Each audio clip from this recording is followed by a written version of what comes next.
Hey there, and welcome to Crime for Sleep. I know you're having trouble falling asleep, so let me keep you company with true crime stories from around the world. Before we dive in, I'm curious, where did you first hear this one? If you enjoy these stories, don't forget to like, comment, and subscribe.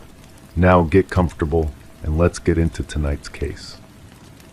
Crime 1, the delivery guys dropped off the mattress wrapped in thick plastic.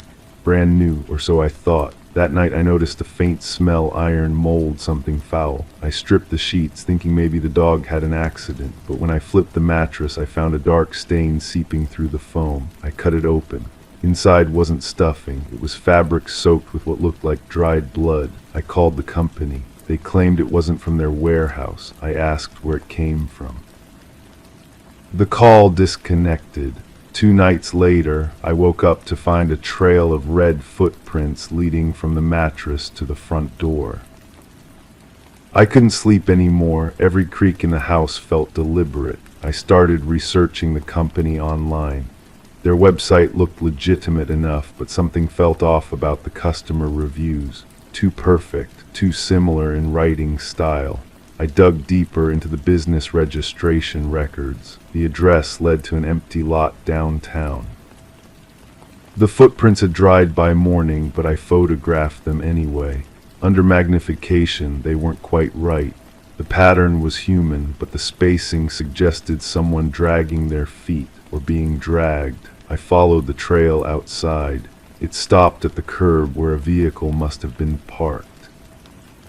I called the police. The officer who responded seemed more interested in my mental state than the evidence. He suggested stress, maybe sleepwalking. When I showed him the mattress, he barely glanced at it. Said it looked like rust stains from old springs, but there were no springs in this mattress. I knew because I had torn it apart completely by then. The smell grew stronger each day. I moved the mattress to the garage, but even from there it seemed to seep into everything. My clothes, my hair, my dreams. I started having nightmares about someone lying on that mattress, bleeding slowly into the foam while still alive. The dreams felt too real, too specific. I contacted the delivery company directly. The dispatcher claimed no record of my delivery. When I provided the tracking number, she put me on hold for 20 minutes. When she returned, her voice had changed, colder. She said the driver who handled my delivery had quit suddenly. No forwarding information, no reason given. That evening I found a business card wedged under my front door. No company name, just a phone number written in careful handwriting. I called it. A woman answered on the first ring as if she'd been waiting. She knew my address without me mentioning it. She knew about the mattress. She said she had information about where it really came from. We met at a diner across town. She was older, nervous, constantly checking over her shoulder. She worked at a storage facility that handled estate cleanouts. Sometimes families just wanted everything gone quickly after a death, no questions asked. The mattress company had a deal with several facilities. They picked up anything that looked salvageable, cleaned it minimally, rewrapped it as new. She pulled out a folder filled with receipts and photos. The mattress in the pictures matched mine exactly, down to a small tear near the head area I hadn't noticed until then. The previous owner had died on it, not peacefully. The police report was brief, inconclusive. Natural causes, they determined, though the family insisted something wasn't right about the scene. The woman slid another photo across the table, a family portrait. The deceased was surrounded by relatives who all shared the same unsettling smile. She pointed to one face in particular, a younger man standing slightly apart from the others. He worked for the storage facility now.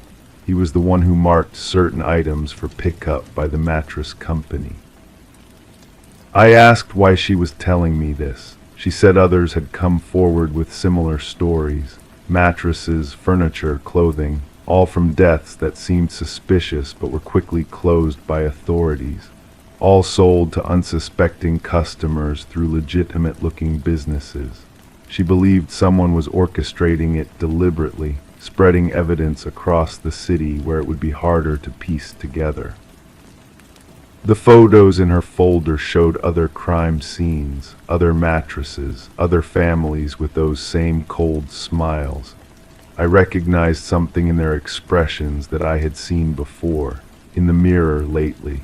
The same detached look I wore when explaining the bloodstains to people who refused to see them. She asked if I had noticed any changes in myself since bringing the mattress home. Strange dreams, compulsive behaviors, thoughts that didn't feel entirely my own. I hadn't mentioned the dreams to anyone. How could she know, unless this wasn't our first conversation? Unless I had been coming here to this same diner, asking the same questions, receiving the same answers for longer than I remembered. The footprints had appeared again while I was out. Fresh ones this time, leading not just to the door but into the house, up the stairs, into the bedroom where the mattress used to be. I followed them with growing dread. They ended at the spot where my bed now sat. The clean mattress I had bought to replace the contaminated one, the one that shouldn't have any stains yet. But there was blood seeping through this one too, fresh blood, still warm to the touch, and lying next to it, barely visible in the dim light, was the same business card that had been slipped under my door. The phone number was different now. When I called it, I heard my own voice answering, speaking words I didn't remember saying, making an appointment to meet at a diner across town. I looked in the mirror and saw that smile, the same one from the family portraits, cold and knowing. I understood then that some evidence isn't meant to be found, it's meant to be lived, again and again, until the truth becomes too heavy to carry and you need to pass it on to someone else. The mattress company is still taking orders, the storage facility is still making pickups, and somewhere someone is about to receive a delivery wrapped in thick plastic, believing they're getting something brand new. They'll notice the smell first, then the stains, then the footprints. And eventually they'll call the number on a business card slipped under their door, hoping to find answers. But they'll only find questions that lead to other questions, and a trail of evidence that circles back to itself, never quite resolving into the truth they're looking for. The blood was never just in the mattress, it was in the story itself, and now it's spreading. Crime 2, the listing mentioned a tool shed out back, off limits due to maintenance. I didn't think much of it until I heard noises from behind the padlocked door, scraping, a soft thud. I looked through the crack and saw movement, slow, unnatural. I told the property manager. He said no one had access but him, so I broke in. Inside were boxes of videotapes, labeled with addresses I didn't recognize, all local, all recent. One of them had my rental address on it. I watched 10 seconds before turning it off. I wasn't alone in the house. I never had been. The metallic taste of fear still coats my tongue when I think about that moment. The shed door hung open behind me, creaking in the wind, while I held that videotape with my own address scrawled across it in faded blue ink. The handwriting looked familiar, though I couldn't place where I'd seen it before. I should have called the police immediately. Instead, I found myself walking back to the rental, my feet crunching against the gravel path, clutching the tape like evidence I wasn't ready to surrender. The house felt different now, as if the walls themselves were watching me breathe. Every shadow seemed deliberate, every sound calculated. The property manager arrived the next morning before I could decide what to do. He knocked with the same rhythm he'd used when showing me the place weeks earlier, 3 short raps, pause, 2 more. I watched him through the kitchen window, noting how his eyes kept drifting toward the shed, toward the broken padlock I'd left dangling from the hasp. "Heard you had some concerns about the outbuilding," he said when I opened the door. His voice carried that practiced casualness of someone who'd rehearsed the conversation. Behind him, A white van sat in the driveway with tinted windows and no company markings. I told him about the sounds, about what I'd found inside. He nodded along, his face arranging itself into expressions of surprise and concern that never quite reached his eyes. When I mentioned the videotapes, he asked if I'd watched any of them. Something in his tone made me lie. "Just long enough to see they weren't mine," I said. He smiled then, a quick flash of teeth that disappeared as quickly as it came, probably left over from the previous tenant.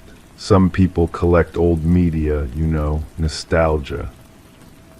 But the addresses on those labels weren't nostalgic. They were current, local, and written in the same careful handwriting I'd seen somewhere before. I kept thinking about it while he talked about security deposits and lease violations, his words blending into background noise while my mind cataloged every detail of his appearance. The small scar above his left eyebrow, the way he touched his jacket pocket repeatedly, as if checking for something, the fact that he knew exactly where to find the spare key I'd never seen him use. After he left, I found myself standing in the living room, staring at the walls with new understanding. The rental had come fully furnished, which I'd appreciated at the time. Now I wondered about the strategic placement of every piece of furniture. The couch positioned to block the view of the back door, the heavy bookshelf that would muffle sounds from the shed, the bedroom mirror angled in a way that seemed to catch more light than necessary. I started documenting everything, the small holes in the walls that could have been for mounting hardware, the way certain floorboards creaked while others remained silent, the faint outline of something removed from the bathroom wall, leaving behind a rectangular shadow on the paint. The videotape sat on my kitchen table, taunting me with its proximity. I'd found an old player at a thrift store, telling myself I needed to know what I was dealing with. The first few seconds showed my own living room, filmed from an angle that suggested a camera hidden somewhere near the ceiling. I watched myself moving through the space, unaware of being observed, and felt something cold settle in my stomach. I turned it off before seeing more, but the damage was done. The knowledge that I'd been watched, recorded, studied, changed everything about how I moved through the space. I found myself avoiding certain areas, covering the mirror with a towel, sleeping on the couch instead of the bed. The property manager returned 3 days later with a maintenance crew. They worked in the shed for hours, the sounds of drilling and hammering echoing across the yard. When they finished, the structure looked exactly the same, but something felt different about it. Cleaner, emptier. "Fix the ventilation issue," he explained when I asked. "Should be quieter now." I wanted to ask about the other tapes, about the addresses, about why my rental had been on that list. Instead, I nodded and watched him drive away in that same unmarked van. That evening, I called the previous tenant. It took some detective work to track down the number, but I needed to know if she'd experienced anything unusual. The woman who answered sounded tired, distant. "You're living there now?" she asked when I explained. "I wouldn't if I were you." She told me about sounds from the shed, about the feeling of being watched, about finding her spare key in different places than where she'd left it. She'd reported it to the property manager multiple times, but he'd always had explanations. Maintenance crews, security checks, previous tenant cleanups. "I found a camera once," she whispered into the phone, "hidden in the bedroom wall. When I confronted him, he said it was left over from a security system installed by someone else. He removed it immediately, apologized, gave me a discount on rent." The line went quiet for a moment before she continued. "I never found the others." After hanging up, I began my own search. It took hours of careful examination, but I found them. tiny holes drilled into walls, positioned to capture different angles of the living spaces. Some had been recently filled with putty and painted over. Others still held fragments of wire. I documented everything with my phone, taking pictures of each location, measuring distances, creating a map of surveillance points throughout the house. The pattern was methodical, professional. Someone had turned this rental into a carefully orchestrated observation post. The property manager called the next morning before I could decide who to contact with my evidence. His voice carried a different tone this time, less rehearsed, more urgent. "I understand you've been asking questions," he said. "Sometimes curiosity can complicate situations that are better left simple." I told him I was moving out, that I'd found other accommodations. He seemed pleased with this decision, offering to waive early termination fees and return my security deposit immediately. The eagerness in his voice made my skin crawl. "I'll have someone collect the keys tomorrow," he said. "No need for a walk-through inspection." That night I packed everything I owned into my car and drove to a motel across town. From there, I called the police, the FBI, and every local news station I could find. I uploaded my photos to cloud storage and sent copies to friends in other states. But when investigators arrived at the rental the next day, they found nothing. The shed was empty except for standard maintenance tools. The house showed no signs of surveillance equipment. The property manager provided documentation showing he'd recently hired a security company to sweep for unauthorized recording devices as a precaution. My photos were dismissed as evidence of old mounting hardware and normal wear patterns. The previous tenant couldn't be reached for follow-up questions.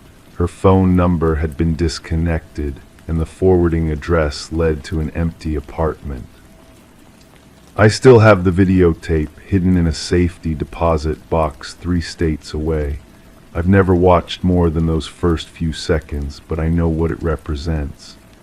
Someone out there has hours of footage of unsuspecting tenants living their private lives, unaware of being studied, cataloged, recorded for purposes I can't begin to understand. The rental is occupied again. I drive by sometimes, watching new tenants move in and out with startling frequency. They never stay long, and the shed behind the house remains locked, though I've noticed the property manager visits it regularly, always arriving in that same unmarked white van.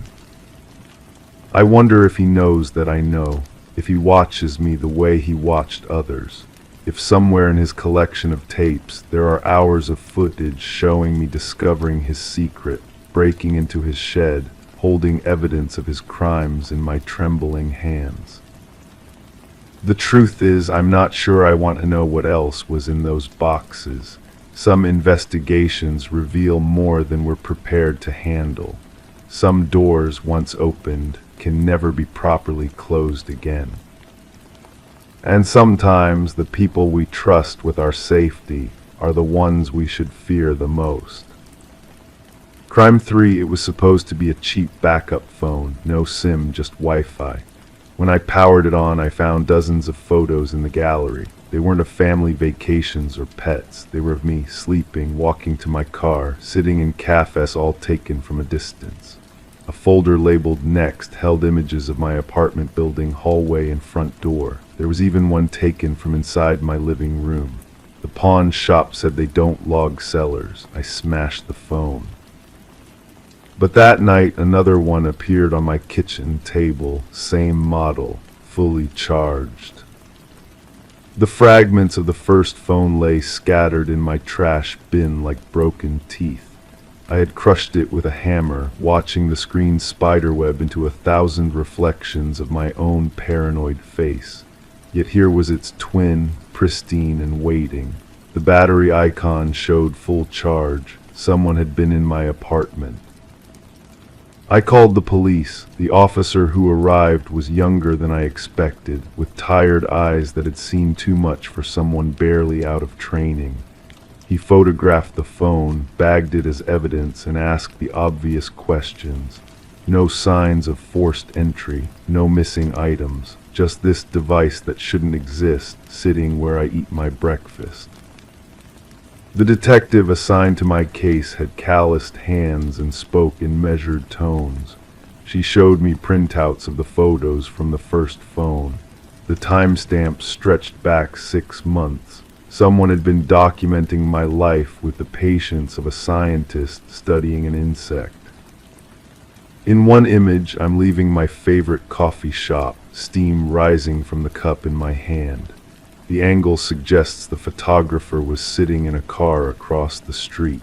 In another, I'm walking my neighbor's dog while she was out of town.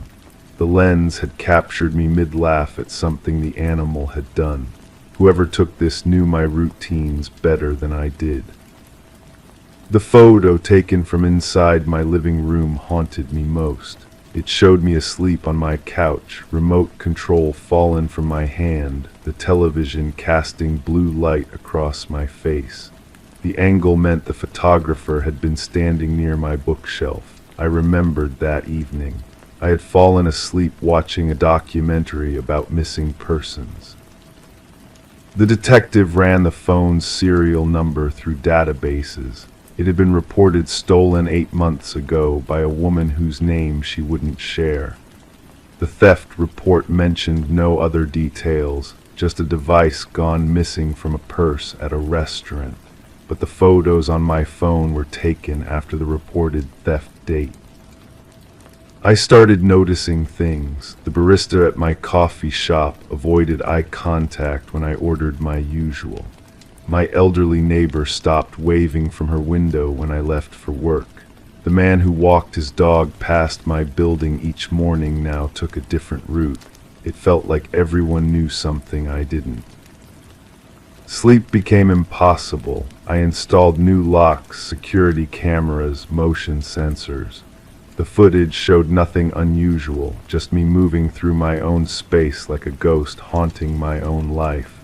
But the feeling of being watched persisted, a weight between my shoulder blades that never lifted. 3 days later, the detective called. The woman who originally owned the phone had agreed to meet with me. She lived across town in a complex that mirrored mine, same builder, same decade, same beige anonymity. When she opened her door, I understood why someone might confuse us from a distance. Same height, similar hair color, same way of standing with one hip cocked. Her apartment was a mirror image of mine, but reversed. Where I had my couch, she had a desk. Where I kept books, she displayed photographs. But the layout, the windows, even the view outside were eerily familiar. She made tea with shaking hands and spoke in whispers, as if afraid someone might overhear. She told me about her ex-boyfriend, how he had become obsessed after she ended things, how he would appear places she frequented, always with an excuse, always claiming coincidence, how she had found tracking apps on her devices, cameras in her apartment, evidence of someone going through her belongings. The restraining order was still active, she said, but paper doesn't stop determined people. She had moved apartments twice, changed jobs, altered her routines. Still, she felt his presence like a shadow that fell across her life. The stolen phone was just one of many violations, so common she almost forgot to report it. But here's what troubled me. She described her ex-boyfriend, and I recognized him. Not from meeting him, but from the reflection I had seen in my own building's lobby. The man who sometimes sat in the chairs near the mailboxes, reading newspapers or checking his phone. I had assumed he was visiting someone, waiting for a friend, killing time. The detective found his name in the building's visitor logs. He had been signing in regularly, claiming to visit different apartment numbers. None of those apartments had residents who knew him. The front desk staff rotated shifts and rarely checked identification against visitor claims. He could come and go freely as long as he signed the book. His apartment was 15 blocks away, in a building that faced a parking lot where I sometimes left my car when the street spots were full. From his third-floor window, he would have a clear view of anyone coming or going from that lot. The detective obtained a search warrant based on the restraining order violation and the evidence of stalking. They found hundreds of photos, not just of me and his ex-girlfriend, but of other women who shared our general appearance. A wall map marked with red pins showed our addresses, workplaces, frequented locations. Notebooks contained detailed schedules, behavioral observations, theories about our relationships and vulnerabilities. But he wasn't there. The apartment showed signs of hasty departure, open drawers, missing clothes, abandoned electronics. His car was gone from its assigned parking space. The building manager hadn't seen him in days. His employer said he had called in sick all week, then stopped answering his phone. The detective assured me he would be found, that men like this eventually made mistakes, that the evidence was overwhelming. But I could hear uncertainty in her voice, the weight of too many cases where bad people simply vanished into the spaces between official attention. I moved apartments within the month, chose a building with better security, different neighborhood, altered all my routines. The coffee shop, the walking routes, even the grocery store. I became someone else, at least on the surface. But late at night, when sleep finally comes, I sometimes wake convinced I heard the soft click of a camera shutter. The case remains open. The detective calls occasionally with updates that aren't really updates, possible sightings that lead nowhere, similar cases in other jurisdictions that might or might not be connected. The system is vast, and determined people can disappear into its cracks like water finding gaps in stone. I kept one photo from that second phone before turning it over to police. Not of me, but a reflection captured accidentally in a storefront window. In the glass, barely visible, is the shadow of the photographer, just a dark outline against bright daylight, but unmistakably human, unmistakably watching, unmistakably still out there. Sometimes I wonder if he knows I kept it. Crime 4, I always heard creaks in the ceiling, but I blamed old wood or raccoons. Then things started going missing. Small things, socks, food, shampoo. One night I saw a face staring down through the vent above my bed. I climbed up the attic ladder and found a trapdoor to the crawl space. The smell hit first, then the piles of wrappers, bottles, and dirty clothes. A journal lay open, filled with detailed notes about my daily life, where I went, what I wore, even what I said on the phone. Whoever lived there knew me better than I did. The journal's pages were yellowed and warped from moisture. Each entry was dated in cramped handwriting that grew more erratic as the weeks progressed. The first page described my morning routine with surgical precision. How I stirred my coffee counterclockwise exactly 7 times. How I checked my phone twice before leaving the house. Details I never noticed about myself, written by someone who watched me like a specimen under glass. I called the police, but they found nothing. The crawl space was clean when they arrived, stripped of everything except a faint residue of human presence. The officer suggested I might have imagined it all, stress from living alone, but the journal was real. I held it in my trembling hands as they spoke, 43 pages of my life dissected by a stranger. The detective assigned to my case seemed more interested in my mental health than the evidence. She asked about my sleep patterns, my relationships, whether I'd been taking any medications. When I showed her the journal, she flipped through the pages with the bored expression of someone who'd seen too many false alarms. The handwriting analysis would take weeks, she said. In the meantime, I should consider installing better locks. I couldn't sleep in my own bedroom. Every creak above made my skin crawl. I moved to the living room couch, but even there I felt exposed.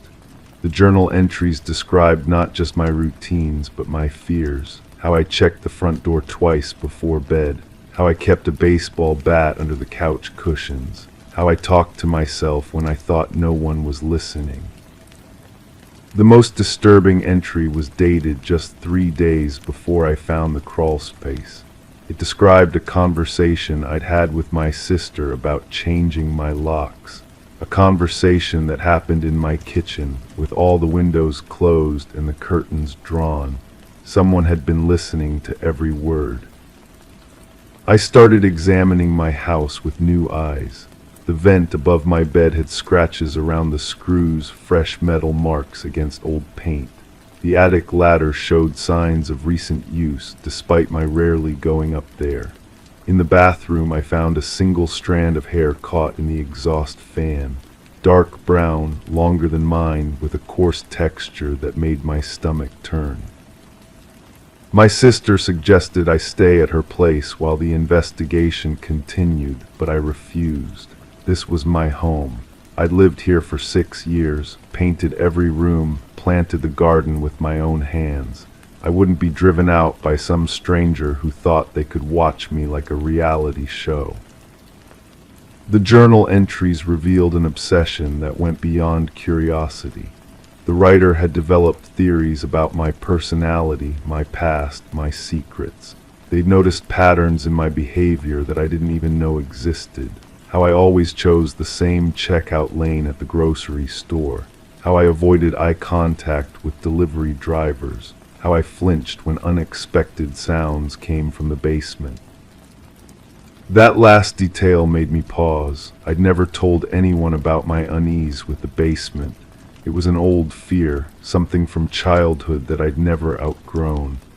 But this person had observed it, documented it, turned my private anxiety into data in their sick study. The police investigation stalled after 2 weeks. No fingerprints, no DNA, no witnesses. The journal was my only proof, but the detective seemed skeptical of its significance. She suggested I might have written it myself during a dissociative episode. The handwriting was different enough to be disguised, she said. People sometimes created elaborate scenarios to explain feelings of being watched. I knew she was wrong, but doubt crept in anyway. The entries were so detailed, so intimate. Had I really been that predictable, that transparent? The stranger in my crawl space had seen things about me that I'd hidden from friends and family. They'd watched me cry after difficult phone calls. They'd observed my rituals, my compulsions, my small acts of self-comfort. One entry described a night when I'd had a panic attack. I'd been alone in the house, overwhelmed by work stress and family problems. The writer had noted every detail, how I'd paced the kitchen, how I'd gripped the counter until my knuckles turned white, how I'd whispered reassurances to myself until the feeling passed. They'd watched my most vulnerable moment and turned it into a clinical observation. The realization that someone had been present during my lowest points felt like a violation deeper than theft. They'd stolen more than my belongings. They'd taken my privacy, my sense of safety, my belief that I could be alone with my thoughts and emotions.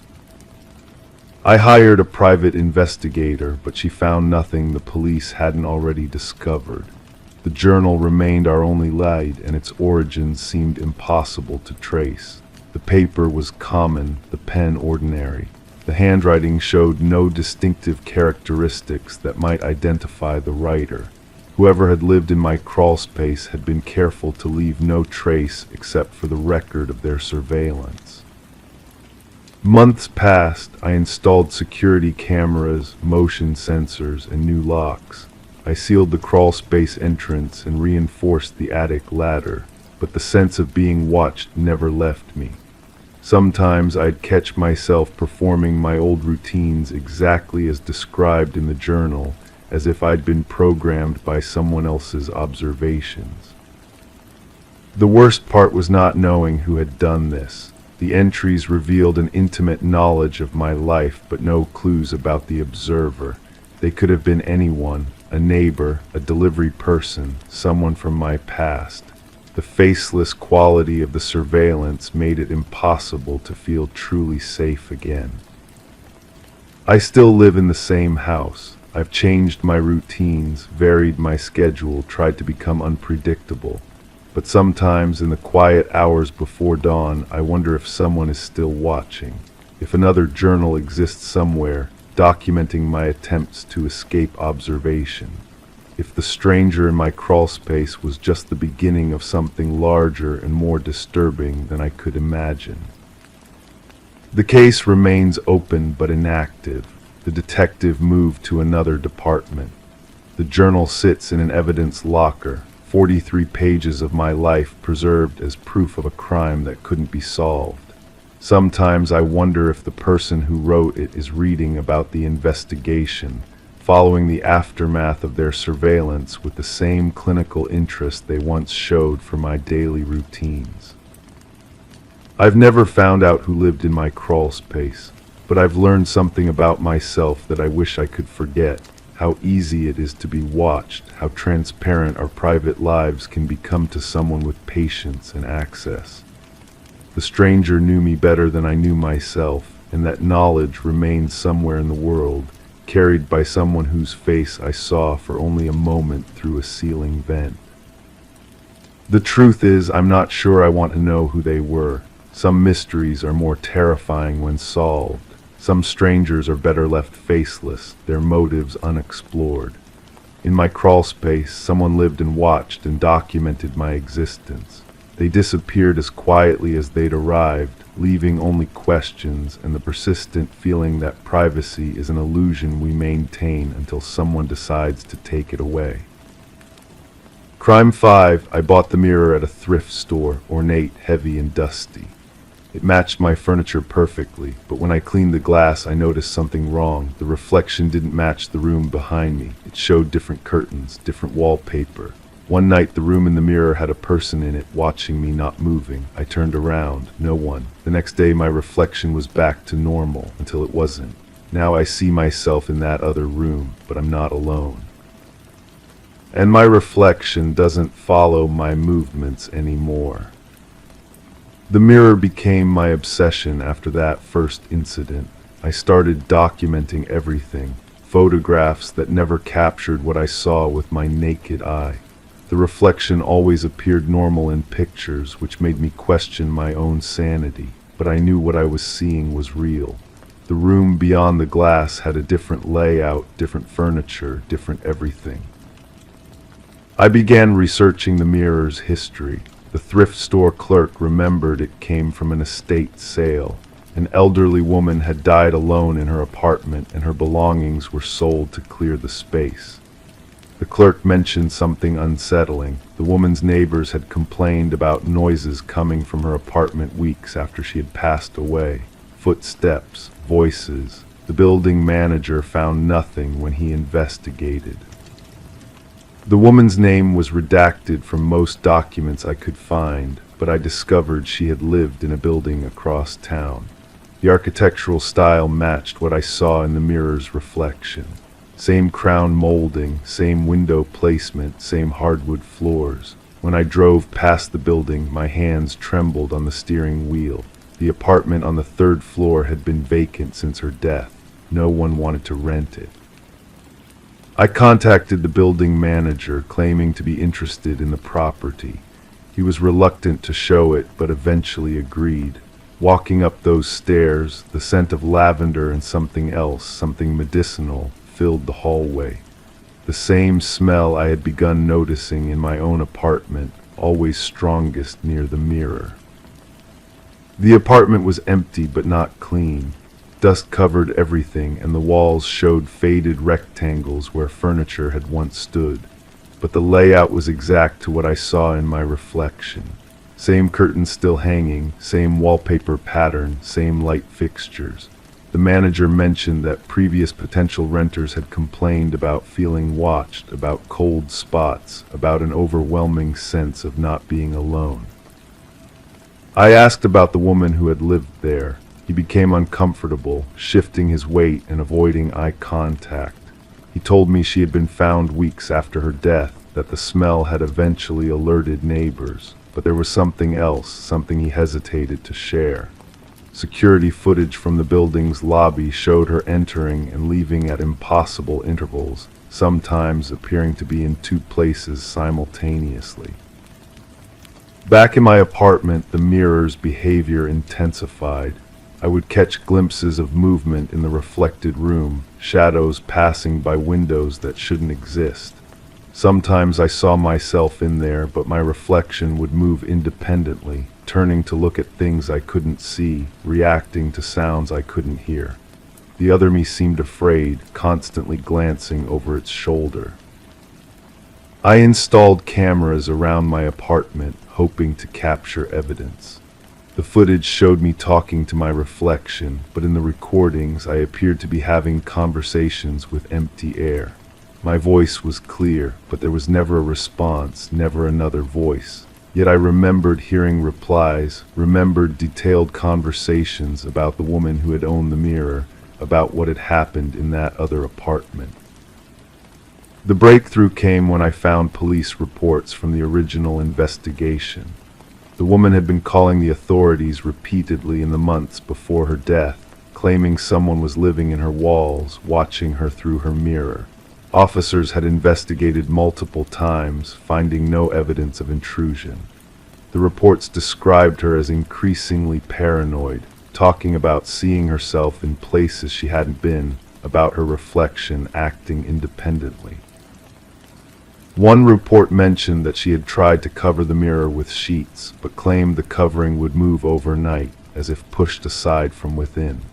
She had attempted to remove the mirror entirely, but found it impossibly heavy, as though it were anchored to the wall by more than just mounting hardware.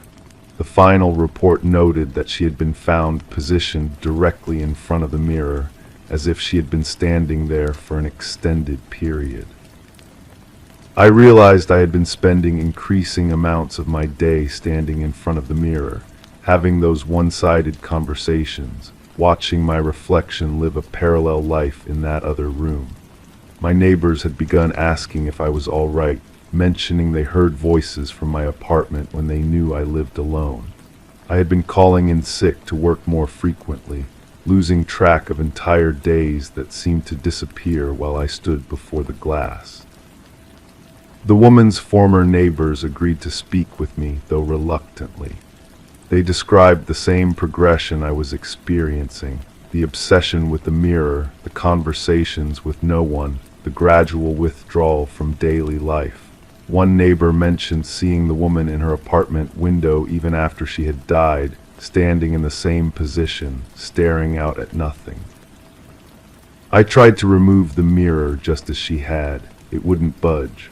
The wall behind it felt cold to the touch, and when I pressed my ear against it, I could swear I heard movement on the other side, the sound of someone else trying to remove a mirror from their side of the wall, the scraping, the frustrated sighs, the eventual resignation. Now I understand what happened to her. She didn't die from natural causes, as the reports claimed.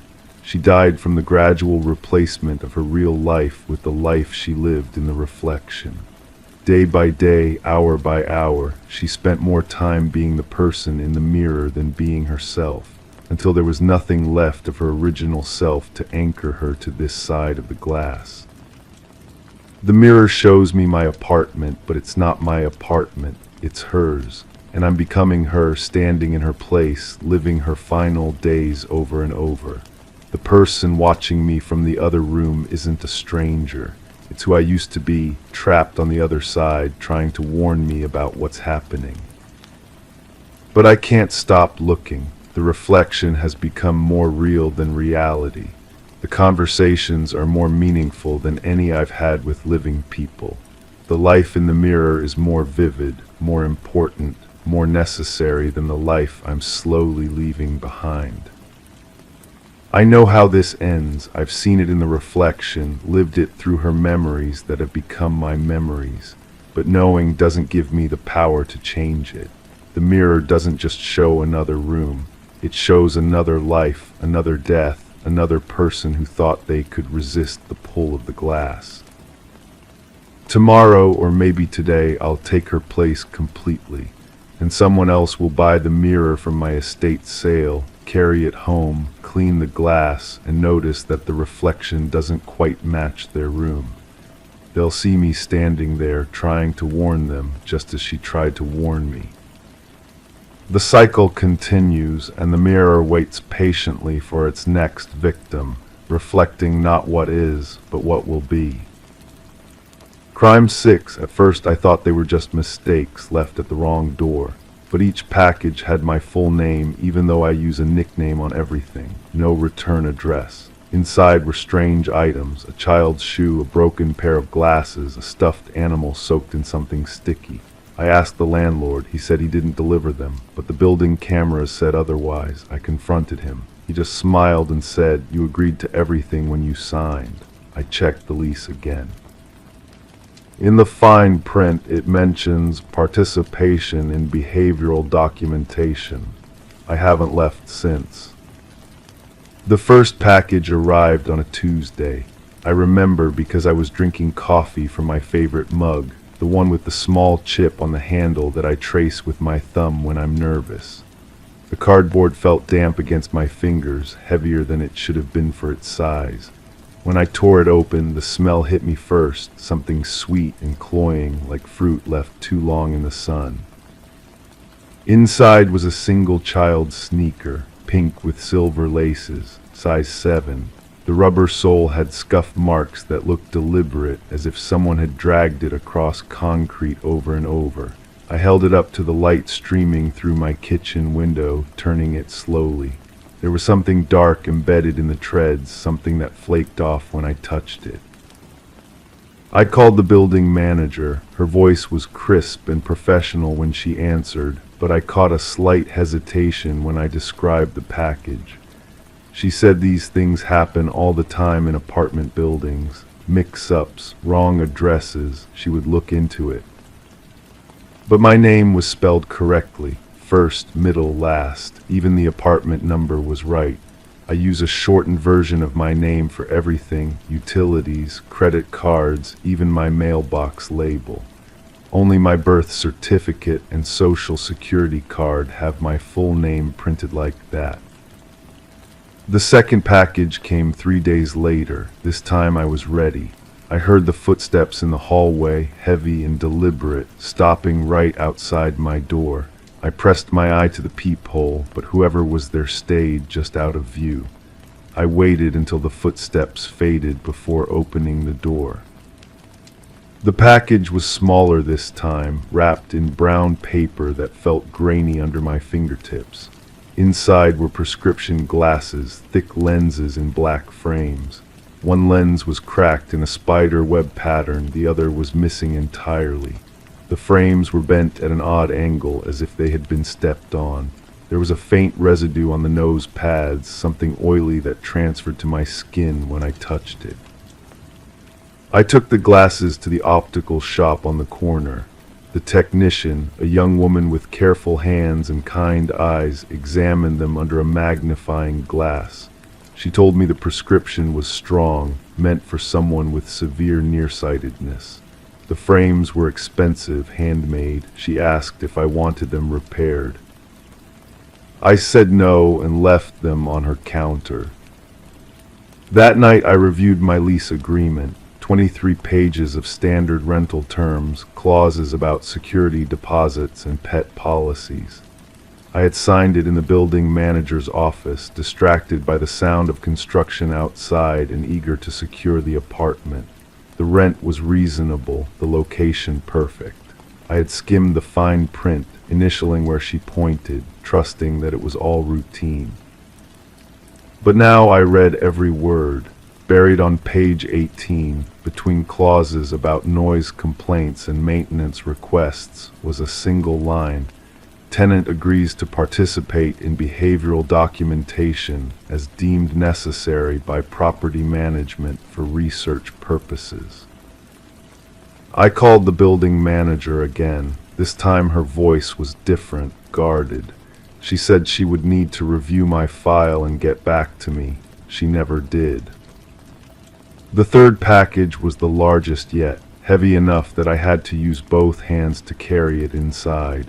The tape was applied in perfect straight lines, no air bubbles or wrinkles. Inside was a stuffed rabbit, white with pink ears. It had been beautiful once, but now it was stained with something dark and sticky. The fur was matted in places, and one of the button eyes was missing, leaving just a few loose threads. The smell was overwhelming, sweet and sickly, like flowers left in water too long. I held the rabbit at arm's length, studying the stains. They looked deliberate, applied with purpose rather than accident.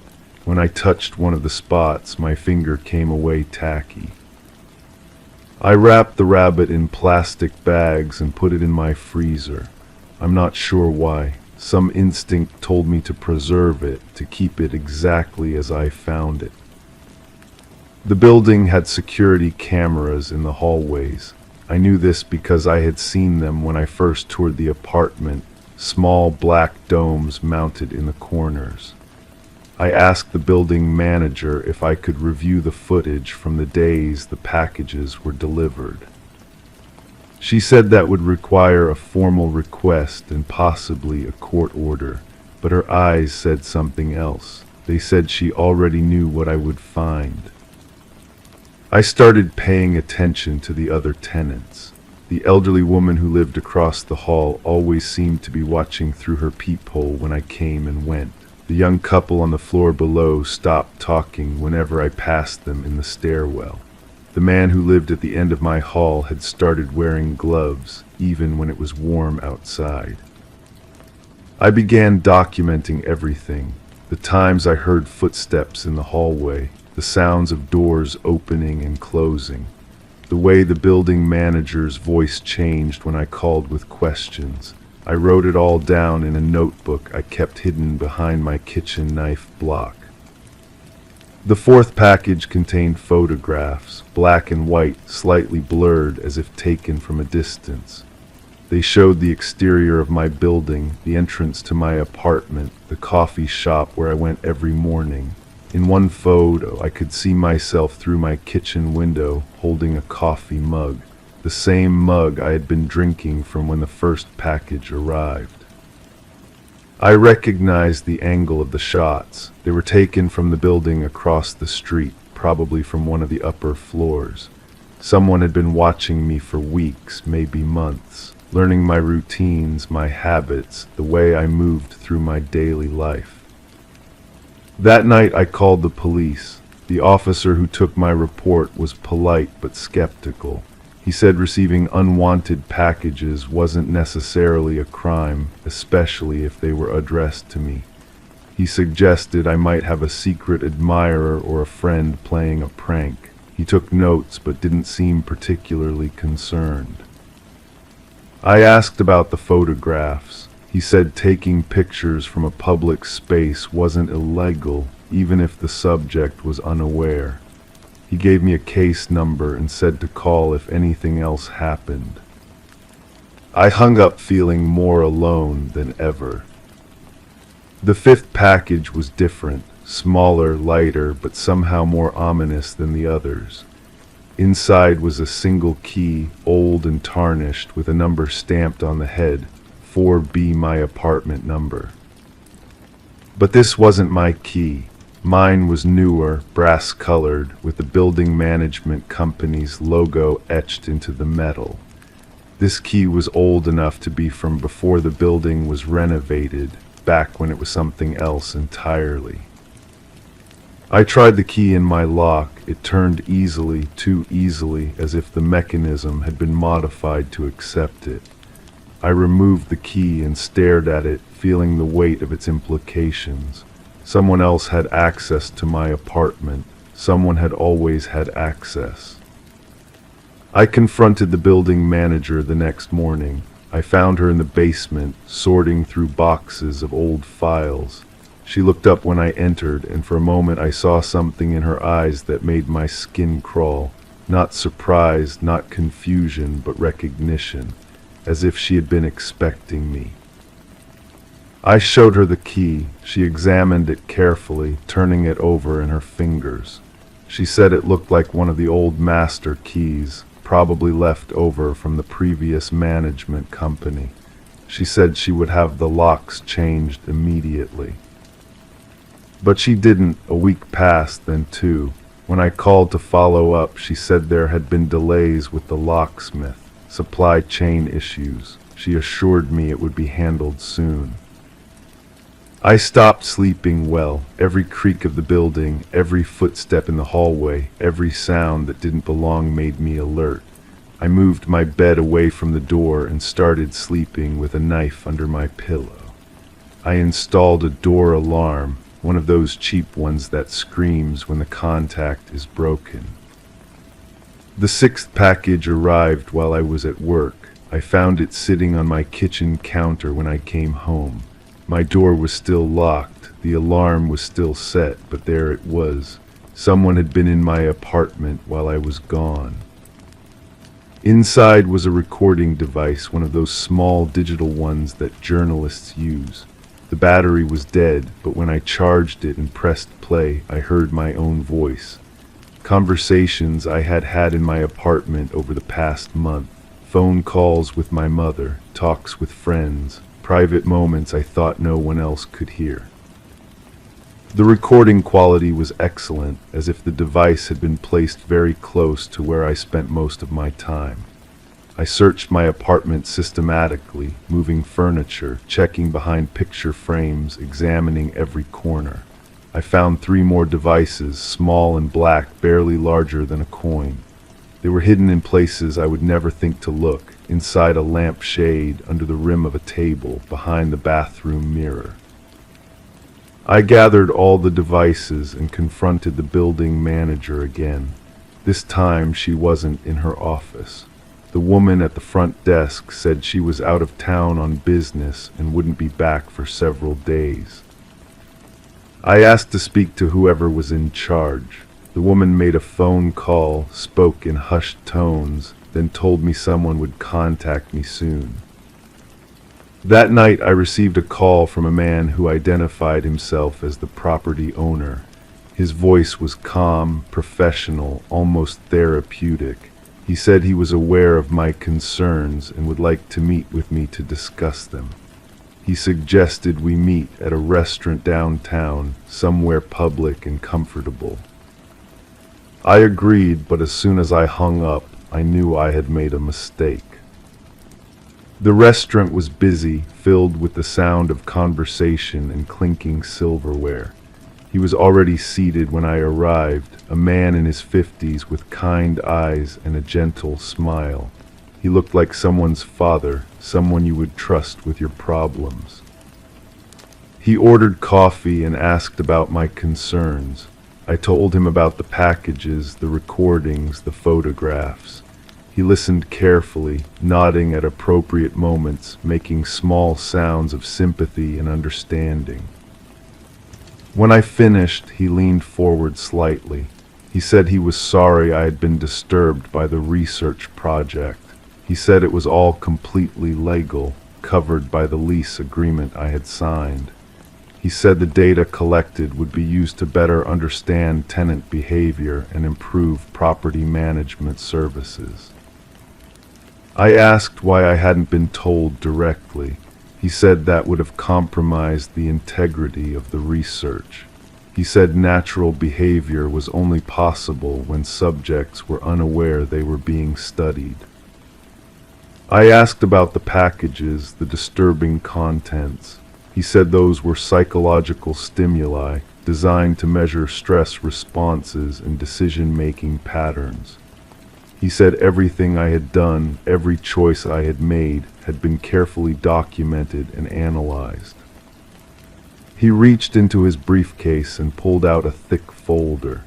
Inside were photographs, transcripts, behavioral analyses, charts showing my sleep patterns, my eating habits, my social interactions, detailed observations about my responses to each package, each intrusion, each violation of my privacy. He said the research was nearly complete. He said I had been an excellent subject, very responsive to the stimuli. He said they had learned a great deal from my case. I asked if I could leave. He said of course, but he reminded me that I had signed a lease agreement. He said breaking the lease would result in significant financial penalties. He said it would be much simpler to stay and complete the research. I left the restaurant feeling hollow, as if something essential had been carved out of me. Back in my apartment, I sat in my kitchen and stared at the lease agreement. The words seemed different now, loaded with meanings I hadn't understood before. I thought about the other tenants, their strange behavior, their watchful eyes. I wondered how many of us were subjects, how many were researchers, how many even knew the difference. I thought about calling the police again, but what would I tell them?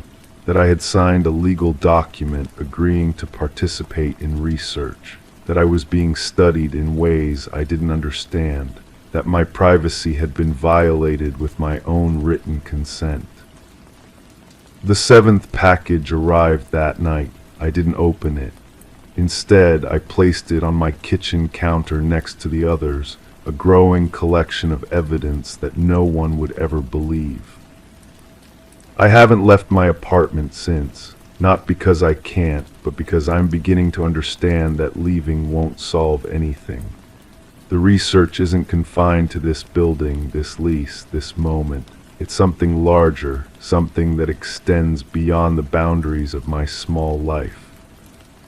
Sometimes I catch myself performing for the cameras I know are there. I make coffee in the morning with deliberate movements, as if I'm demonstrating proper technique. I speak aloud when I'm alone, narrating my thoughts and feelings for the microphones I haven't found yet. I'm not sure anymore where the research ends and I begin, whether my thoughts are my own or responses to stimuli I can't perceive. Whether this story I'm telling is true or just another data point in someone else's study. The packages keep coming. I've stopped opening them, but I can feel their presence, their weight, their purpose. They sit on my counter like accusations, like questions I'm not ready to answer. I understand now that I signed more than a lease agreement. I signed away my right to privacy, to autonomy, to the simple comfort of knowing when I'm being watched. I signed away my ability to trust my own perceptions, my own memories, my own story. But maybe that was always the point. Maybe the real research was never about my behavior, but about how long someone can live with the knowledge that their life isn't their own. How long they can function while knowing they're being studied, measured, catalogued like a specimen in a jar. I think I'm beginning to understand the answer. Crime 7, a friend sent me a link to a video, said it looked just like me. I clicked. The person in the video had my face, voice, even the same scar above the lip, but it wasn't me. I never filmed it. The channel had dozens more, each one darker than the last, staged confessions, threats, things I never did. The comments were brutal. My job found them, so did the police. I tried taking them down, but they just keep uploading more. Whoever's behind this isn't just impersonating me. They're replacing me one video at a time. The first thing I noticed wasn't the face staring back at me from the screen. It was the way my own coffee mug trembled in my hands as the video played. The person speaking wore my blue sweater, the one with the small tear near the shoulder. They sat in what looked like my living room, but the lighting was wrong, too harsh, too deliberate. I watched myself confess to stealing from my former workplace. My voice, my mannerisms, even the way I touched my nose when lying. Except I'd never stolen anything.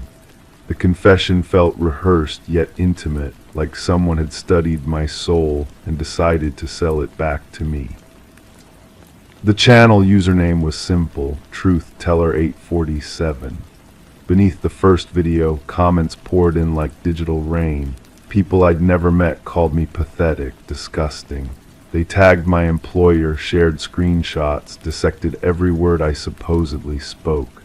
The smell of burnt coffee filled my apartment as I scrolled through 43 videos, each featuring my face saying things I'd never said. My supervisor called before I finished watching the third video. Her voice carried that careful distance people use when they've already made their decision. She mentioned the company's reputation, social media policies, the need for immediate action. I tried explaining, but my own voice coming through the phone sounded hollow compared to the confident confessions still playing on my laptop screen. The detective assigned to my case had tired eyes and fingers stained with ink. She took notes while I explained about deep fakes, artificial intelligence, digital manipulation. Her pen stopped moving when I mentioned the videos kept appearing faster than I could report them. New ones uploaded daily, sometimes hourly, each one more personal than the last. I started recognizing details only someone close to me would know. The way I organized my bookshelf, the specific angle of family photos on my desk, my childhood nickname spoken with perfect inflection. The videos weren't just using my appearance anymore. They were excavating my life piece by piece, transforming intimate knowledge into public performance. My phone buzzed constantly with messages from numbers I didn't recognize. Former colleagues asking if the confessions were real. Neighbors wondering about the noise complaints video where I supposedly admitted to disturbing the peace nightly. My mother called, crying, asking about the video where I claimed to hate my family. The technology behind the videos was sophisticated, seamless. My face moved naturally, expressions matching the emotional weight of each confession.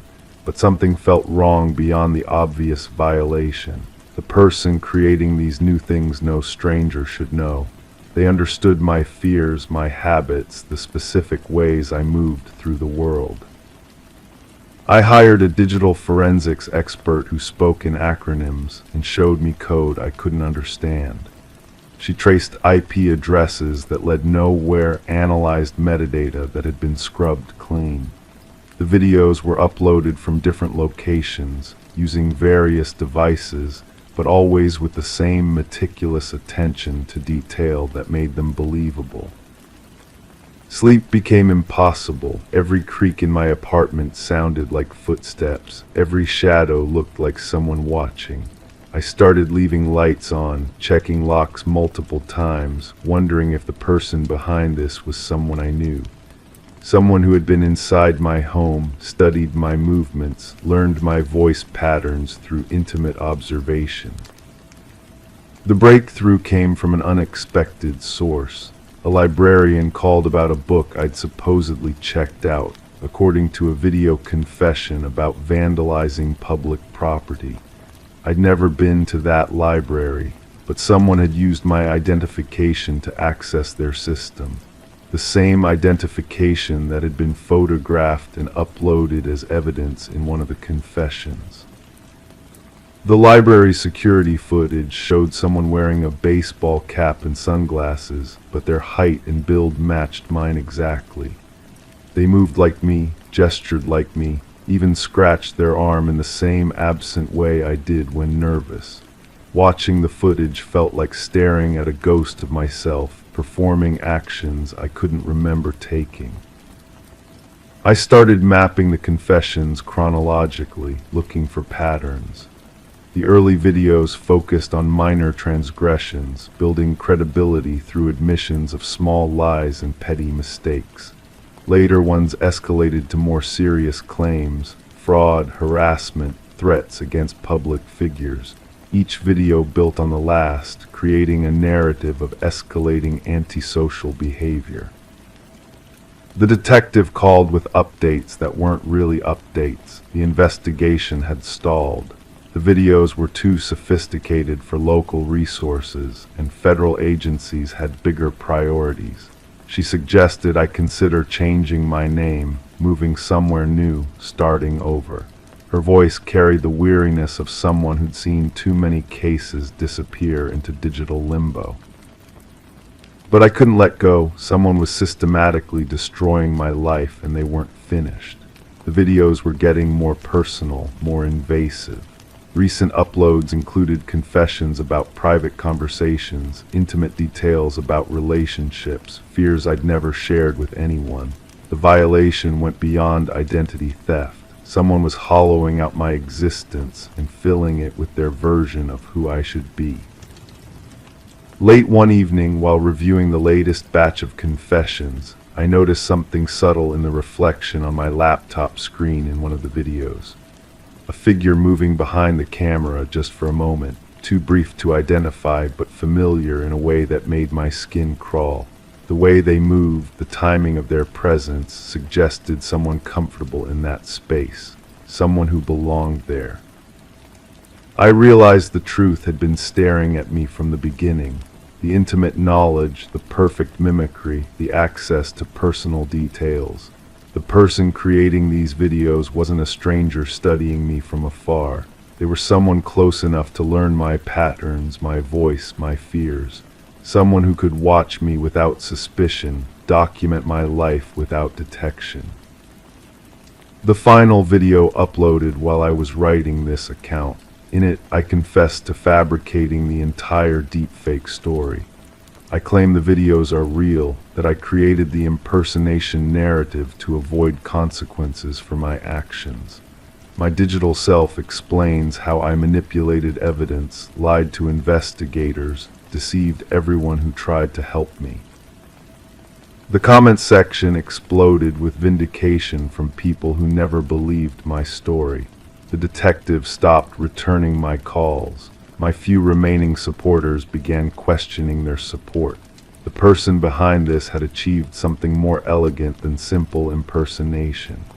They'd created a scenario where the truth and lies became indistinguishable, where my attempts to defend myself only provided more evidence of my supposed deception. I still don't know who's doing this to me, but I know they're not finished. Each day brings new videos, new confessions, new ways of reshaping my identity into something I don't recognize. The person I used to be is disappearing, replaced by this digital version that seems more real to the world than I am. Sometimes I wonder if they're right, if the confessions contain truths I've been hiding from myself, if the person staring back at me from those videos is who I really am, and the life I remember is the real fabrication. The line between victim and perpetrator blurs when your own face becomes evidence against you.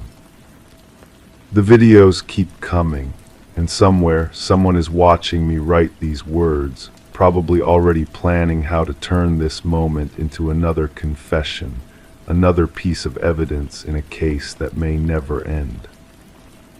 Crime 8, on a hike through the backwoods behind my house, I heard rustling up ahead, then a voice, mine, calling for help, same tone, same inflection, but I hadn't spoken. I called back, silence, then footsteps, slow, deliberate. I turned around and saw movement between the trees, a shape, my shape, standing still, head tilted, watching me. I ran home and locked everything.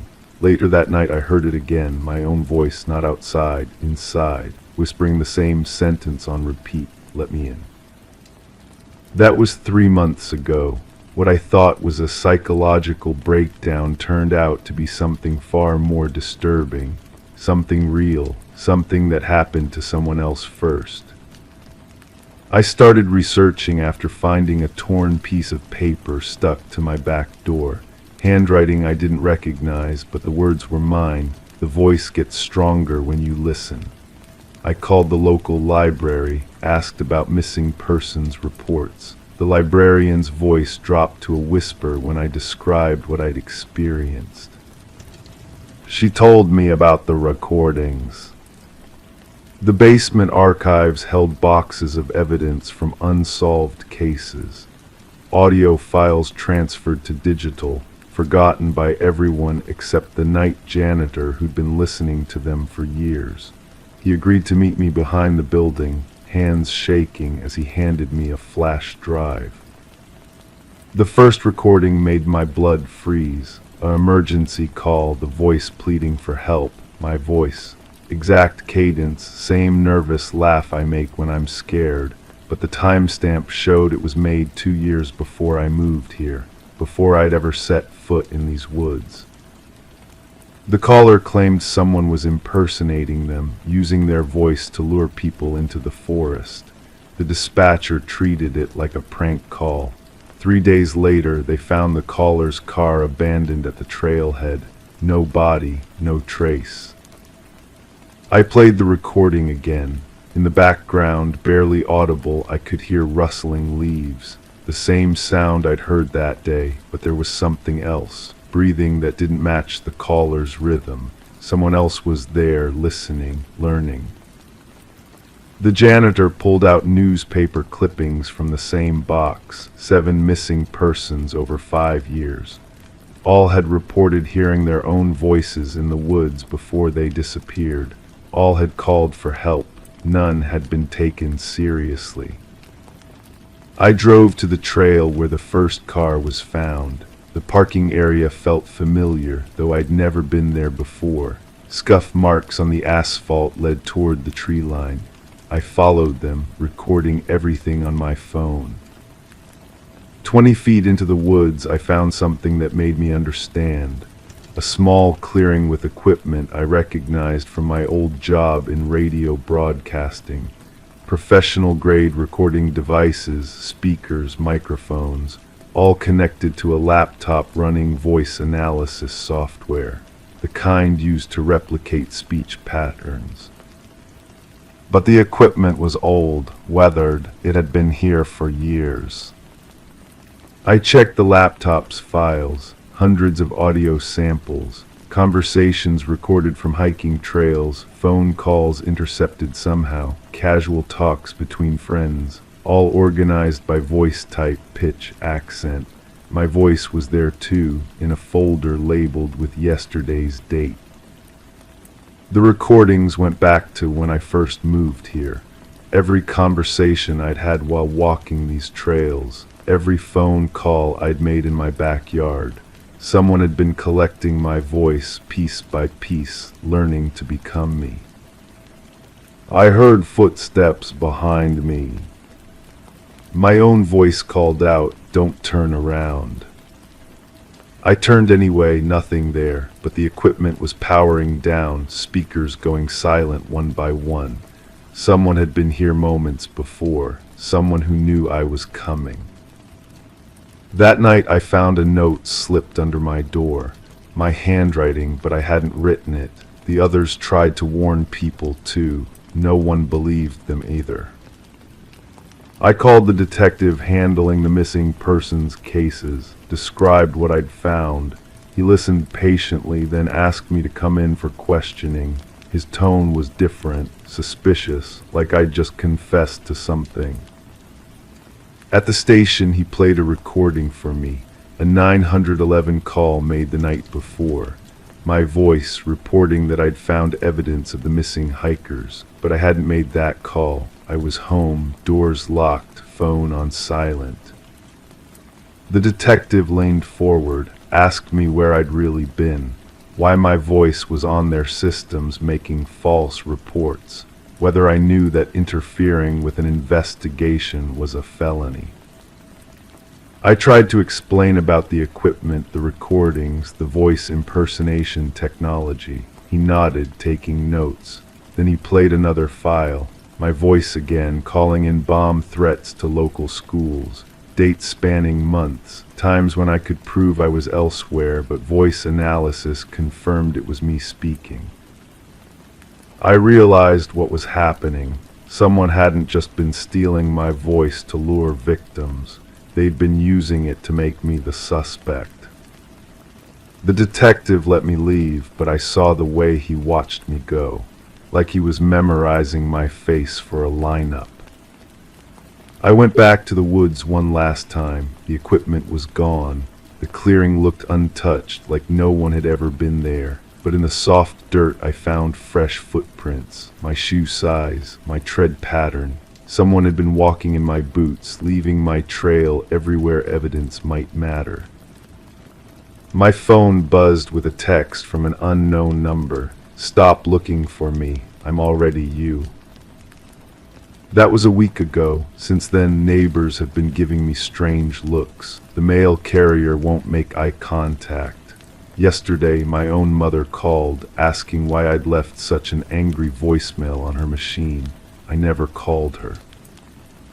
I'm recording this now because I know what's coming. More calls will be made in my voice. More evidence will point to me.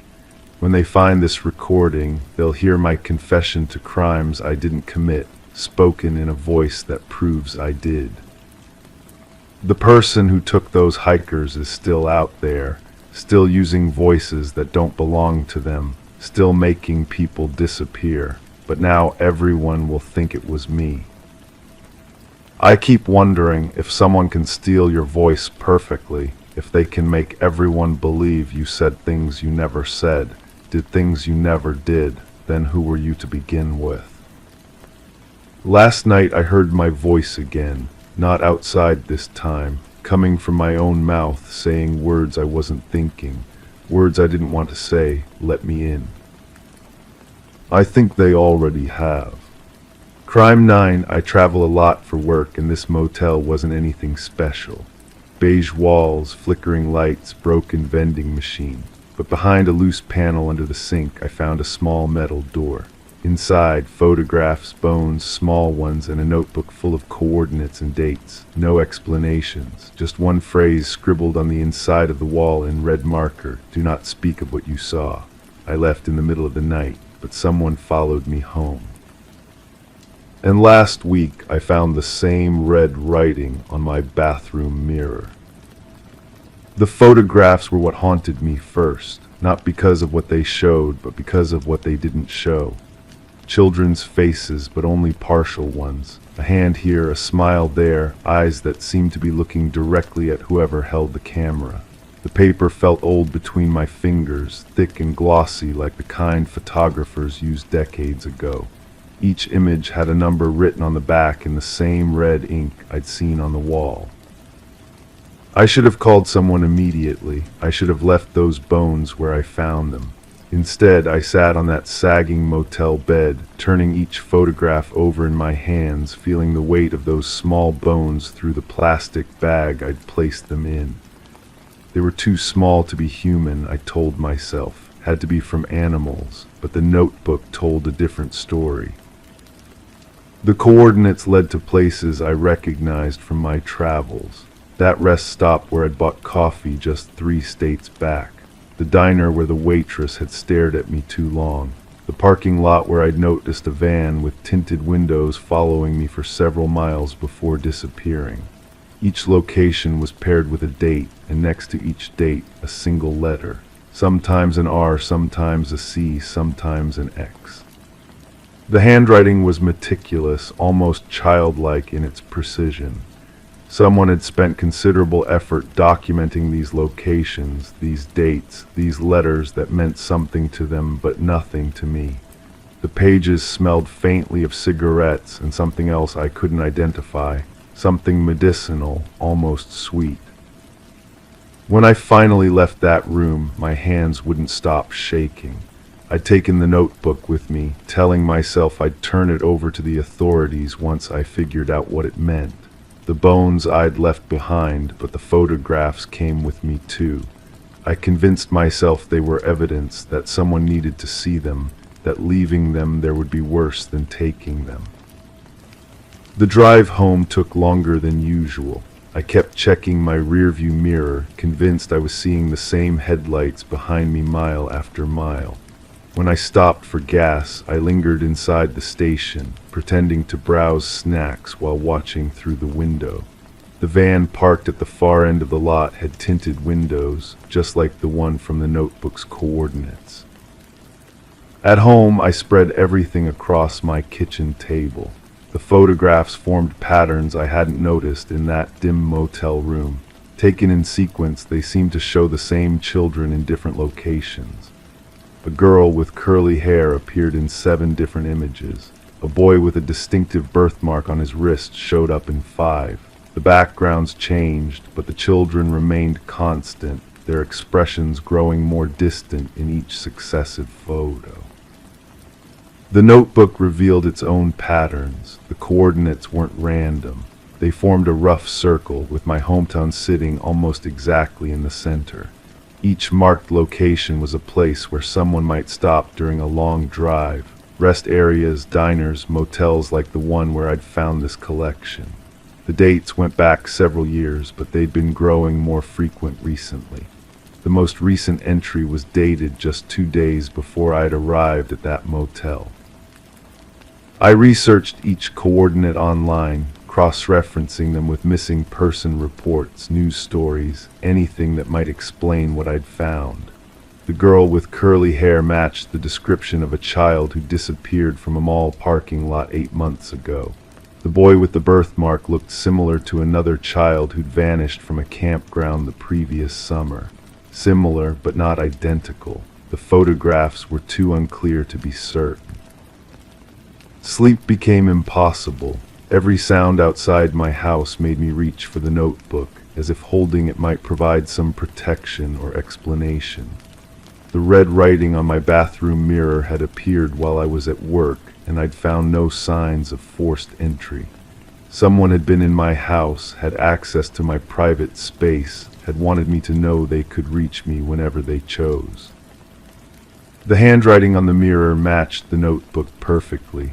The same careful strokes, the same red ink that seemed to absorb light rather than reflect it. Below the warning about not speaking, someone had added a phone number. When I called it, the voice that answered was calm, almost pleasant. "You found something that doesn't belong to you," the voice said without waiting for me to speak. "I found something that belongs to the police." "No," the voice continued as if I hadn't spoken.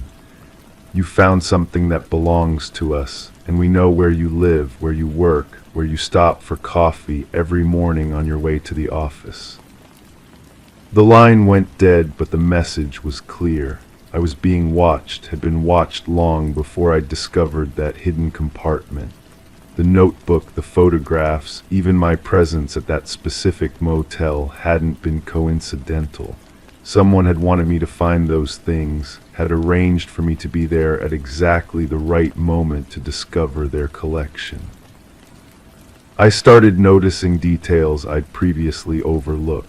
The way certain people at the coffee shop seemed to recognize me before I'd ever seen them. The van with tinted windows that appeared in different parking lots around town, always far enough away to seem innocent but close enough for me to notice. The phone calls that would end the moment I answered, leaving only the sound of breathing and distant traffic. The photographs began to change, not physically, but in my perception of them. What I'd initially seen as evidence of crimes became something more ambiguous. The children's expressions weren't frightened exactly. They seemed almost cooperative, as if they understood something I didn't. The backgrounds, which I'd thought showed different locations, might have been the same place photographed from different angles. I returned to that motel, telling myself I needed to retrieve the bones I'd left behind. The room was exactly as I'd left it, except for one detail. The hidden compartment was empty, cleaned so thoroughly it looked as if it had never contained anything at all. The red writing on the wall had been painted over with fresh beige paint that was still slightly damp to the touch. The desk clerk, a thin man with nervous eyes, claimed no knowledge of my previous stay. According to his records, the room had been unoccupied for weeks. When I described finding the compartment, he looked genuinely confused, as if I were describing something impossible. He showed me the room's maintenance records, all indicating routine cleaning and minor repairs, nothing about hidden compartments or mysterious contents. But in the parking lot, I found the same van with tinted windows. It sat in the exact spot where I'd parked during my original stay, as if someone had carefully positioned it to mirror my previous visit. This time I approached it directly, determined to confront whoever was orchestrating this elaborate game. The windows were too dark to see through, but I could hear the faint sound of a radio playing classical music. When I knocked on the driver's side window, it rolled down slowly, revealing an empty driver's seat. The radio continued playing, but there was no one inside. On the passenger seat sat a manila envelope with my name written in that familiar red ink. Inside the envelope were copies of the photographs I'd taken from the motel room, but these copies included additional images I'd never seen before. The new photographs showed me, not just from my recent visits to the motel, but from throughout my travels. Me at rest stops, me at diners, me at gas stations, always unaware of being photographed. The images went back months, possibly years, documenting my movements with the same methodical precision I'd seen in the original notebook. At the bottom of the envelope was a single sheet of paper with a brief message. You were always part of the collection. The only question now is whether you'll continue to cooperate voluntarily or if other arrangements will need to be made. I drive more carefully now, checking my mirrors constantly, varying my routes, staying in different motels than the ones I would have chosen before. But the feeling of being watched never leaves. Sometimes I think I see familiar faces in truck stop diners, people who seem to know me even though I'm certain we've never met. Sometimes I find small objects in my motel rooms that weren't there when I checked in. A pen with red ink, a photograph of a child I don't recognize. A key that doesn't fit any lock I can find. The notebook remains on my kitchen table, but new entries appear in it regularly, written in handwriting that's slowly becoming more similar to my own. The coordinates now include places I haven't been yet, dates in the future, letters whose meaning continues to elude me. I tell myself I'm not writing these entries, that someone else has access to my house, my belongings, my life. But sometimes, in the quiet moments between sleeping and waking, I remember holding that red pen, remember the satisfaction of making those precise marks on the page. I remember the children's faces from the photographs, how cooperative they seemed, how willing to be part of something larger than themselves. The truth is becoming harder to distinguish from the fiction I've built around it.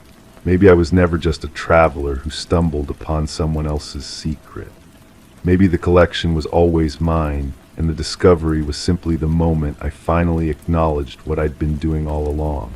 Maybe those bones weren't as small as I remembered, and those photographs showed exactly what I thought they showed, and that red writing on my bathroom mirror was in my own handwriting after all. I still travel for work, but now I pay closer attention to the places I stop, the people I encounter, the opportunities that present themselves. And sometimes, when I see a child alone in a parking lot or walking along a remote road, I feel that same careful attention to detail that made those notebook entries so precise, so methodical, so perfectly organized. The van with tinted windows continues to follow me, but I'm no longer certain whether it's pursuing me or whether I'm leading it to exactly where it needs to go. Story 10. In the heart of the town stood the old library, its fate sealed by the impending threat of demolition. The diligent workers toiled tirelessly, nearing the completion of their task, when a serendipitous stumble led one of them to a hidden latch concealed within a dusty bookshelf. With a gentle click, the ancient case swung open, unveiling a clandestine passage that beckoned towards a secret chamber shrouded in mystery. The air within was heavy with the weight of time, untouched by human hands for decades.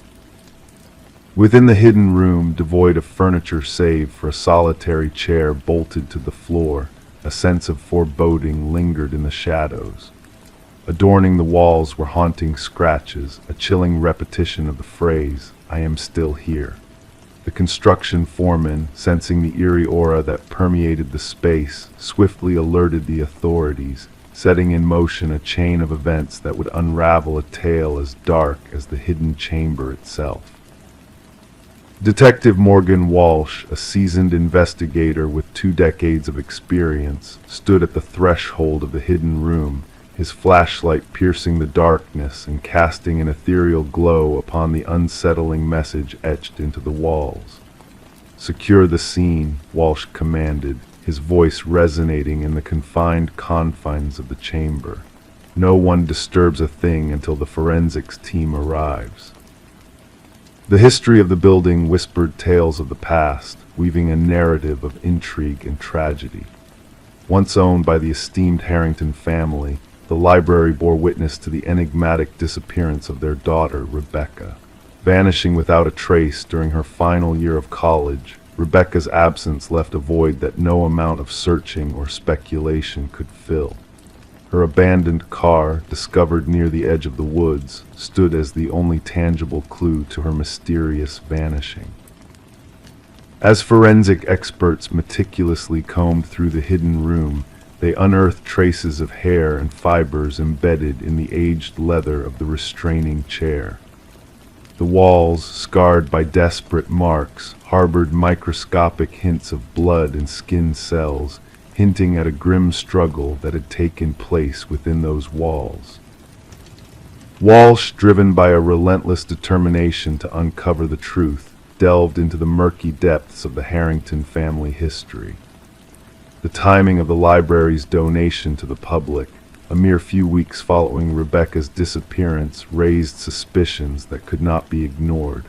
Further scrutiny revealed a troubling connection. The very contractor responsible for the installation of the bookshelf had ties to Maxwell Harrington, Rebecca's uncle and the patriarch of the family. As the investigation progressed, a chilling revelation emerged. The DNA recovered from the hidden room matched that of Rebecca's, linking her to the harrowing chamber where she had been held captive. The pieces of the puzzle began to fall into place, painting a grim portrait of betrayal and deceit. A search of the Harrington estate yielded a damning discovery, a leather-bound journal secreted within a hidden compartment of Maxwell's study. The journal chronicled a disturbing obsession with his niece, culminating in a final entry that bore the weight of unspeakable horrors. Confronted with irrefutable evidence, Maxwell's facade crumbled, revealing the depths of his depravity. In a chilling confession, he recounted the tragic events that had led to Rebecca's demise, a tale of greed and treachery that had lain buried for far too long. Beneath the floorboards of the hidden room, the truth lay entombed, waiting to be unearthed. As Rebecca's skeletal remains were brought to light, justice, long overdue, was meted out to the perpetrator of her untimely end. The Harrington family, haunted by the specter of their past, bore witness to the reckoning that had come to pass. In a solemn moment of closure, Rebecca's recovered bracelet served as a poignant reminder of a life extinguished too soon. The library, once slated for destruction, now stood as a monument to a life lost and a story untold. Flowers adorned its entrance, a symbol of remembrance for a soul unjustly silenced. And in the quiet stillness of the hidden chamber, where shadows whispered of secrets long kept, Rebecca's solemn message echoed through the ages, ensuring that her presence would never fade into obscurity. Story 11. The old apartment held its secrets within its aging walls. The pipes groaned like restless spirits. The floorboards whispered ancient tales with every step. But the new tenant, Sarah Coleman, sensed a presence beyond the usual quirks of the building. It wasn't just the usual settling noises. There was a rhythm, a purpose to the sounds that echoed down from above, from a realm that should have been vacant. Night after night, Sarah lay in bed, shrouded in darkness, as the steady footfalls traversed the ceiling above her, a haunting dance of unseen figures. She tried to dismiss the eerie sensations, drowning them out with the blaring television, cocooning herself in a world of noise to shield herself from the unsettling reality that lurked just beyond her reach. One fateful evening, driven by a surge of courage, Sarah tapped the ceiling with a broomstick, a feeble attempt to break the spell of the mysterious footsteps. To her astonishment, the sound ceased, swallowed by a sudden hush that enveloped her apartment. And then in the stillness of the night, a solitary knock reverberated from within the very confines of the ceiling, a chilling response that sent shivers down her spine. Sarah kept the unnerving incident to herself, convincing her mind that it was mere echoes of the building's structure, or perhaps a harmless creature seeking refuge in the attic. But as the nights wore on, the footsteps persisted, an ominous reminder of a presence she couldn't comprehend. It was Detective Morris who unraveled the enigma of Sarah's apartment, a place where shadows lingered and secrets thrived in hidden corners. During routine maintenance, a worker stumbled upon a concealed crawl space behind a section of drywall outside Sarah's unit, a clandestine realm that defied the known blueprint of the building. Within the hidden passage, a chilling discovery awaited, a makeshift living space adorned with remnants of a clandestine observer. Food wrappers, water bottles, a tattered blanket, and a weathered notebook that chronicled Sarah's every move with unsettling precision. The revelations sent a tremor through the building, awakening a dormant fear that lurked in the shadows.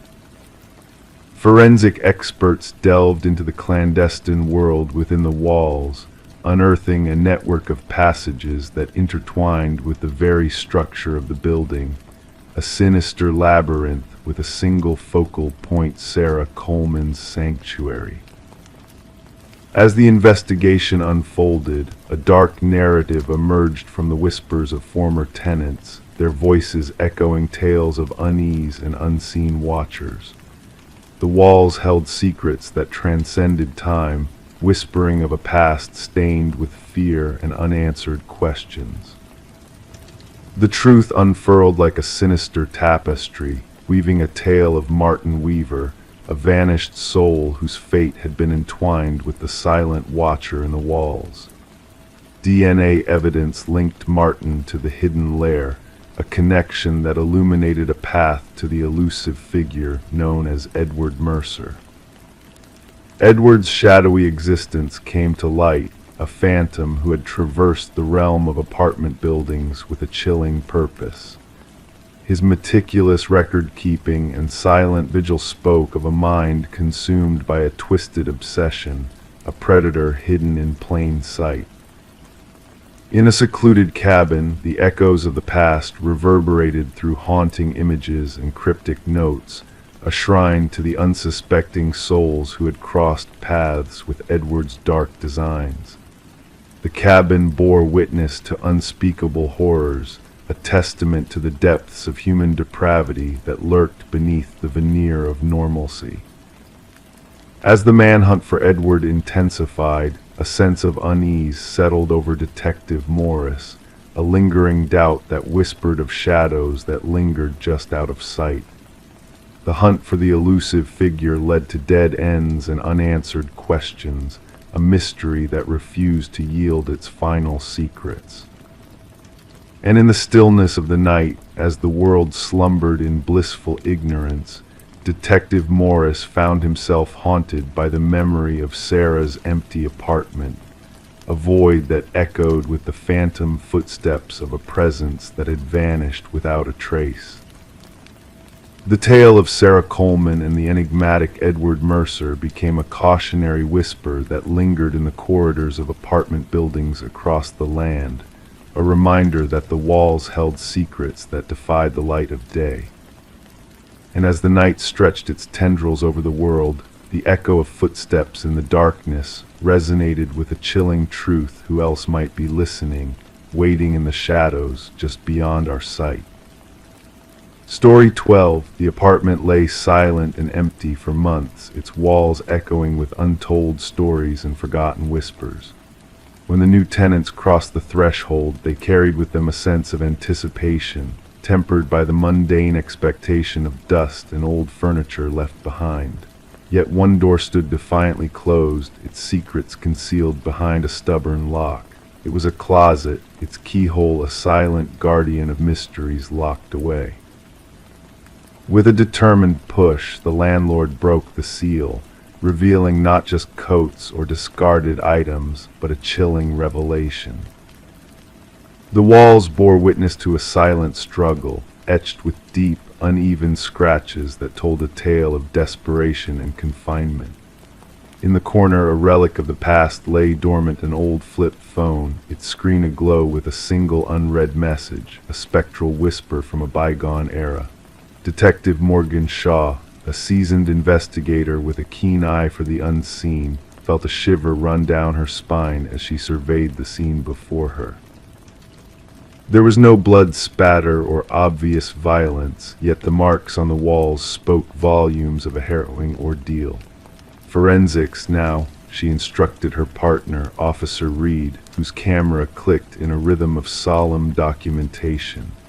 As they delved deeper into the enigma, the pieces began to fall into place, revealing a haunting narrative. The message on the forgotten phone bore a weight of accusation, its words simple yet laden with ominous implications. "I know what you did." The landlord, a man of nervous disposition and evasive glances, revealed sparse details about the previous tenant, an enigmatic young woman named Emma Caldwell, who had vanished without a trace, leaving behind unpaid rent and a lingering sense of unease. Forensic analysis uncovered a chilling truth within the scratches on the walls, traces of blood, most belonging to Emma, but two distinct DNA samples sending ripples of disbelief through the investigation. One led to an unidentified individual, a ghost in the genetic database. The other matched a man believed to have perished years before in a tragic accident, Derek Mercer, a name that stirred echoes of a past best left undisturbed. As Shaw and Reed delved further into the labyrinth of secrets, Emma's life unfurled like a tapestry of shadows and whispers. Her apartment stood frozen in time, a snapshot of interrupted existence, unopened mail, a forgotten coffee mug, a bed meticulously made, all speaking of a life abruptly halted. The puzzle deepened with each revelation, a mysterious boyfriend shrouded in secrecy, a sudden cessation of calls to her sister, and a barrage of unknown numbers haunting her phone log. Surveillance footage painted a cryptic tableau, a shadowy figure trailing Emma, a silent sentinel in the night. The key to the mystery lay in the fingerprints left behind, a spectral imprint of a man long thought dead. Derek Mercer's twisted game of deception and control unraveled as the pieces fell into place, linking Emma's fate to another missing soul, Lynette Porter, a woman lost to the shadows years before. The tendrils of Mercer's malevolence stretched far and wide, ensnaring unsuspecting victims in a web of darkness and despair.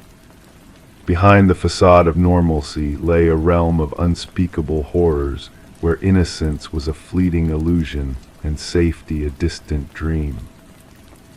The final act of justice unfolded as Mercer's carefully constructed facade crumbled, revealing a heart as cold as the shadows he dwelled in. His capture marked the end of a reign of terror, but the scars he left behind ran deep, etched into the souls of those who had crossed his path. As the gavel fell and the sentence was pronounced, a sense of closure descended upon the courtroom. Mercer's smile, a ghostly echo of defiance, faded into the shadows as the weight of his crimes bore down upon him.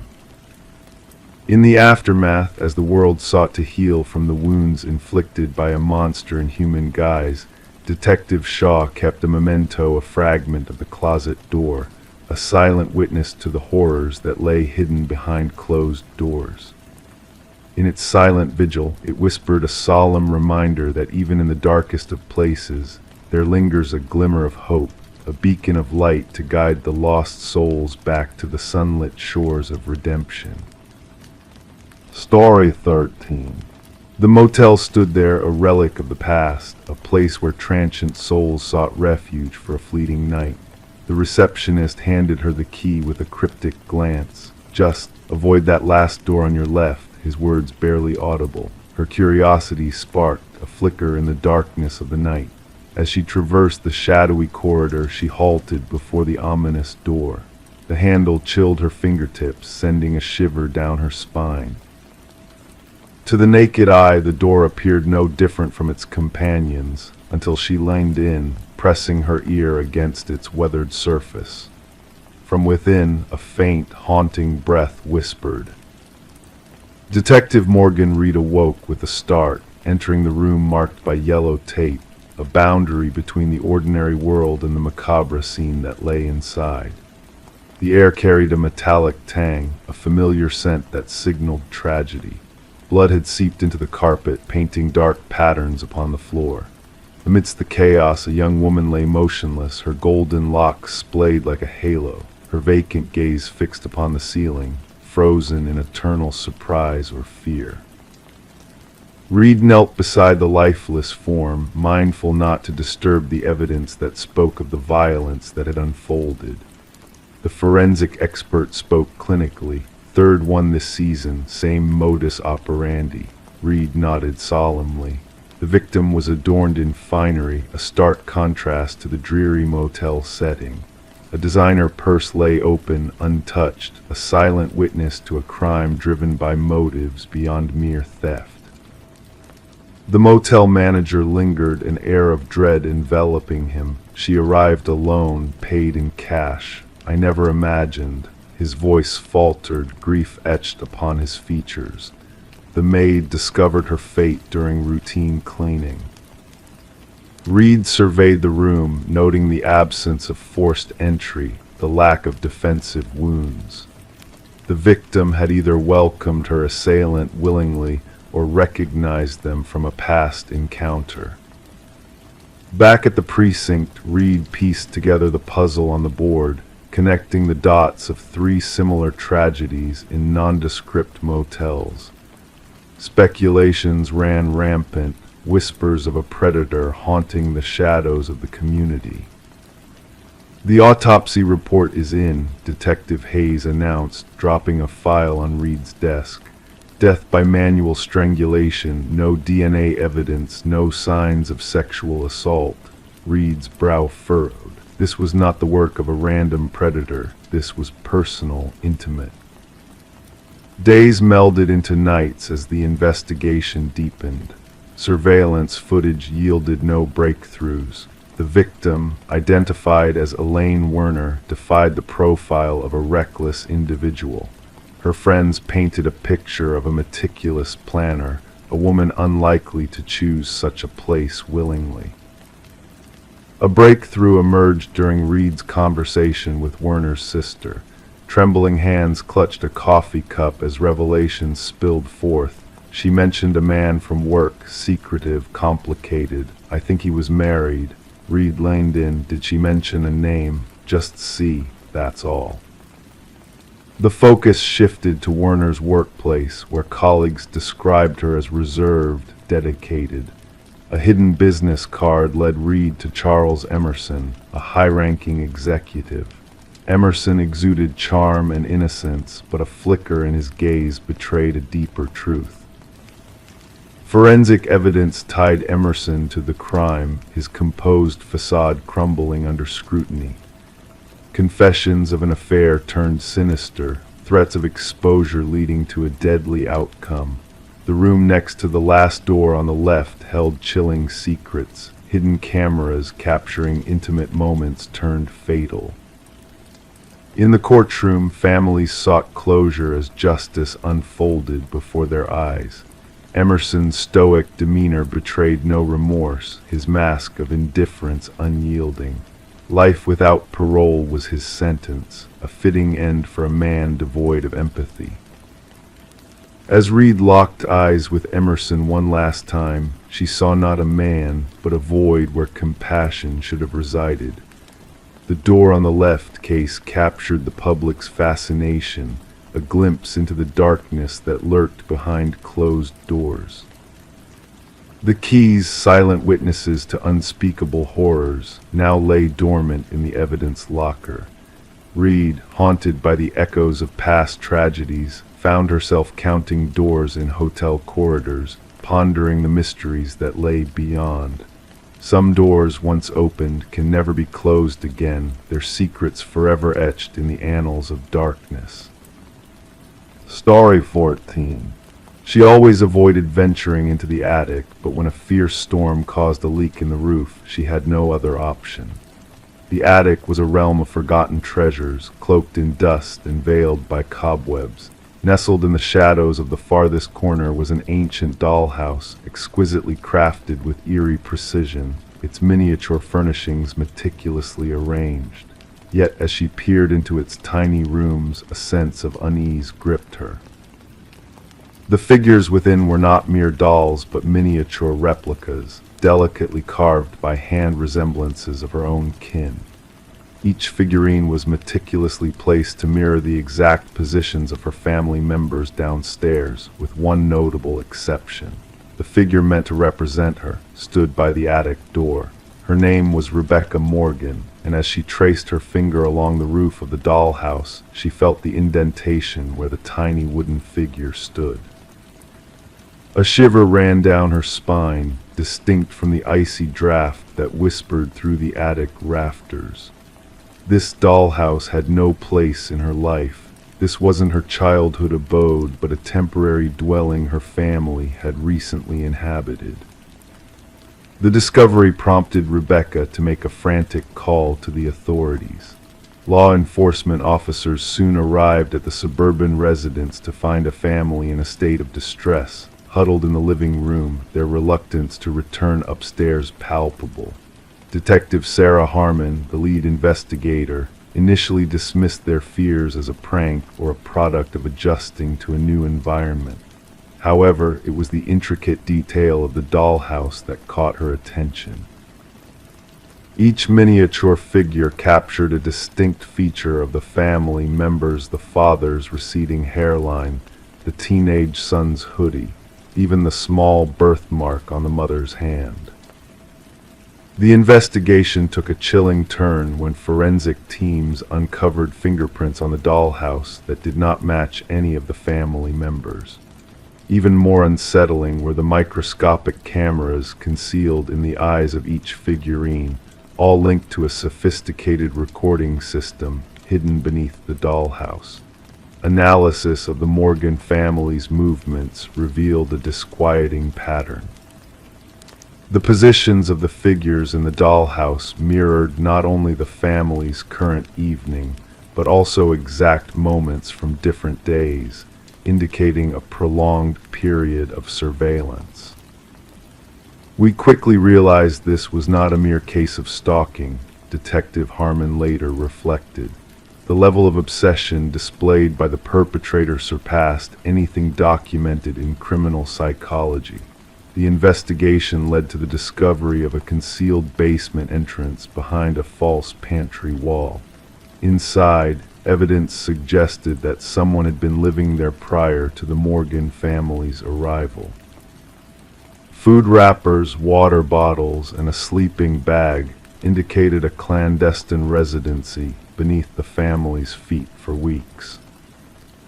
The absence of forced entry puzzled investigators, as property records revealed the house had been vacant for nearly a year before the Morgans moved in. The previous owners, an elderly couple, had passed away within a short span, leaving their son to oversee the estate sale and rental of the property.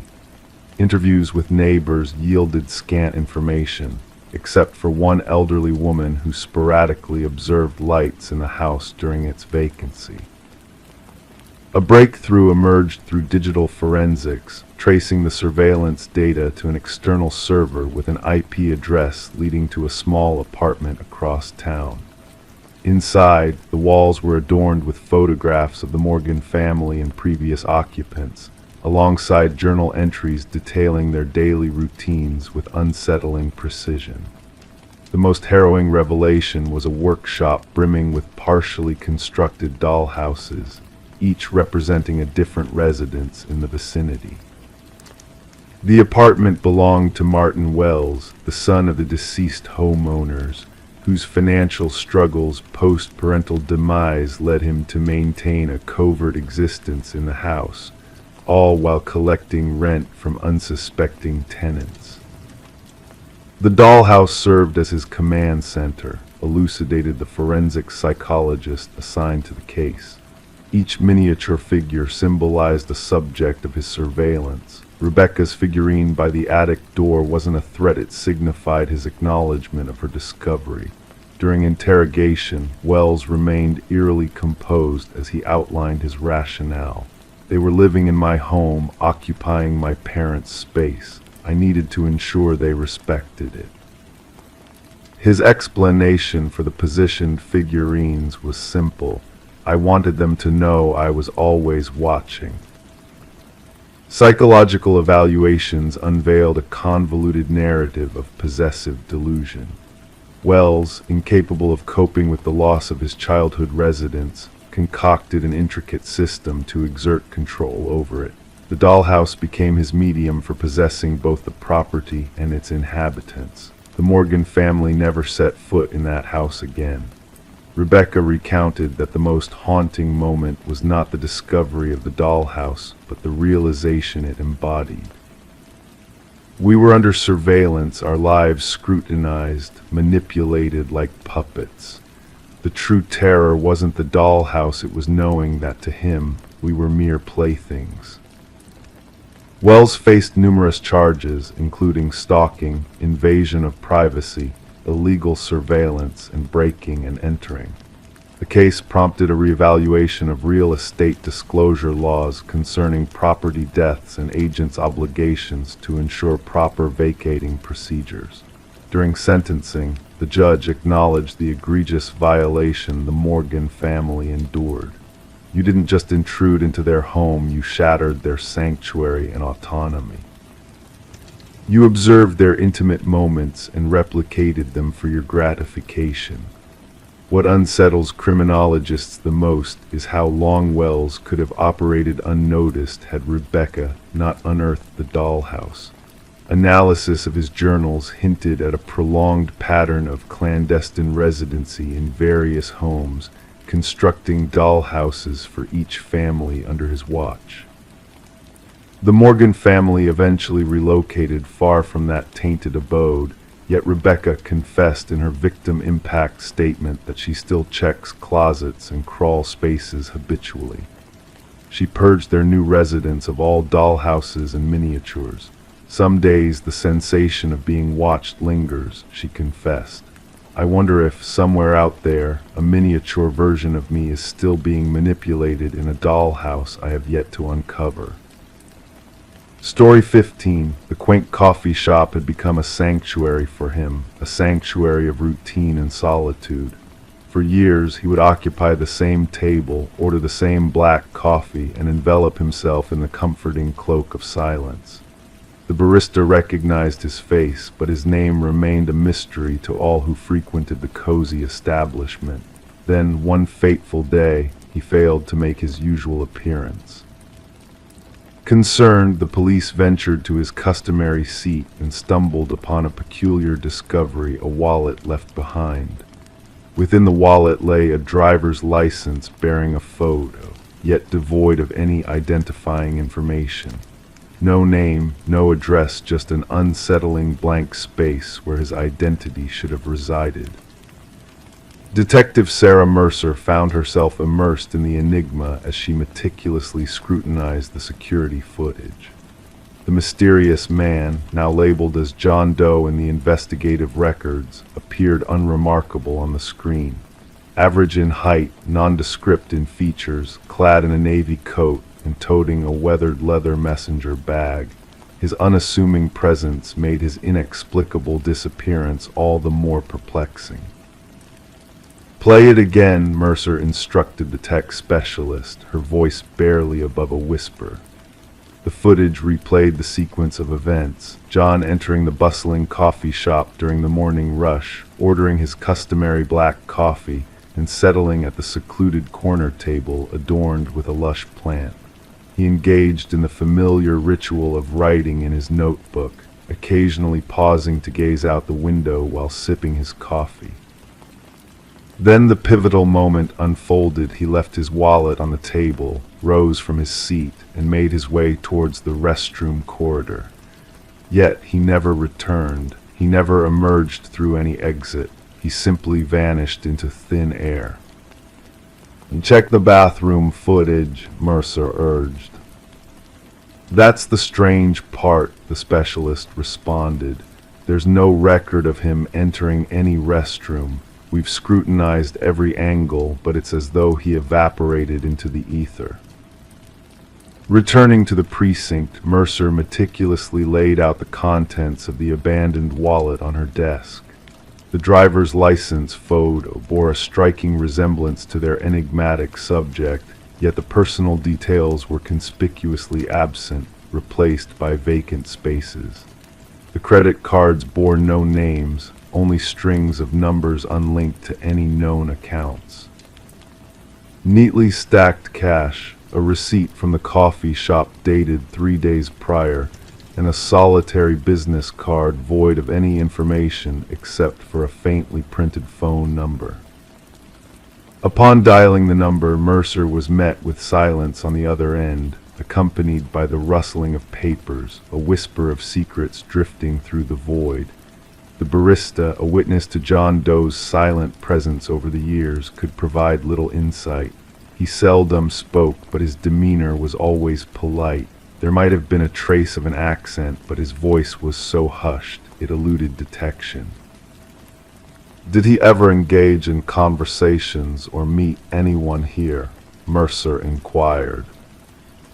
"Never, always alone, engrossed in writing within his notebook," the barista recalled, gesturing towards the cryptic tome left behind on the table. The notebook's pages were adorned with intricate patterns resembling coded messages or encrypted texts. Cryptographers grappled with deciphering its enigmatic contents, interspersed with architectural sketches depicting unfamiliar structures. Mercer dispatched officers to scour the neighborhood with John Doe's visage, yet no one could place a name to his face. No missing persons reports aligned with his description, and his fingerprints yielded no matches in any database. It was as though he existed solely within the confines of that coffee-scented haven. As Mercer delved deeper into the investigation, a peculiar anomaly caught her attention in the security footage. Each morning, upon John's entrance, a flicker momentarily distorted the time stamp on the camera. The specialist dismissed it as a glitch, but Mercer sensed a deeper significance.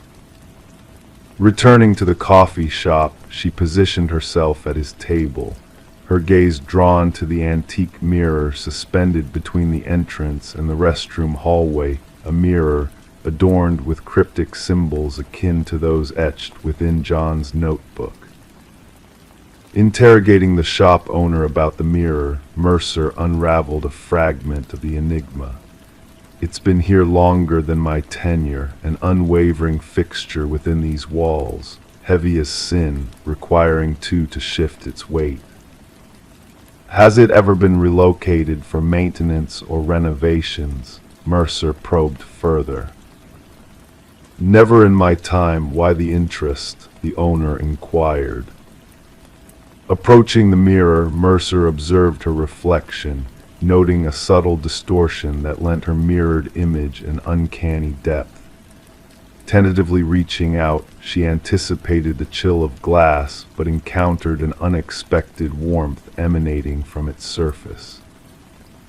The forensics team's subsequent examination unveiled a concealed compartment behind the mirror, harboring a trove of identical wallets, each housing a nameless driver's license and a leather-bound journal inscribed with entries spanning decades, mirroring the notebook's cryptic style left behind.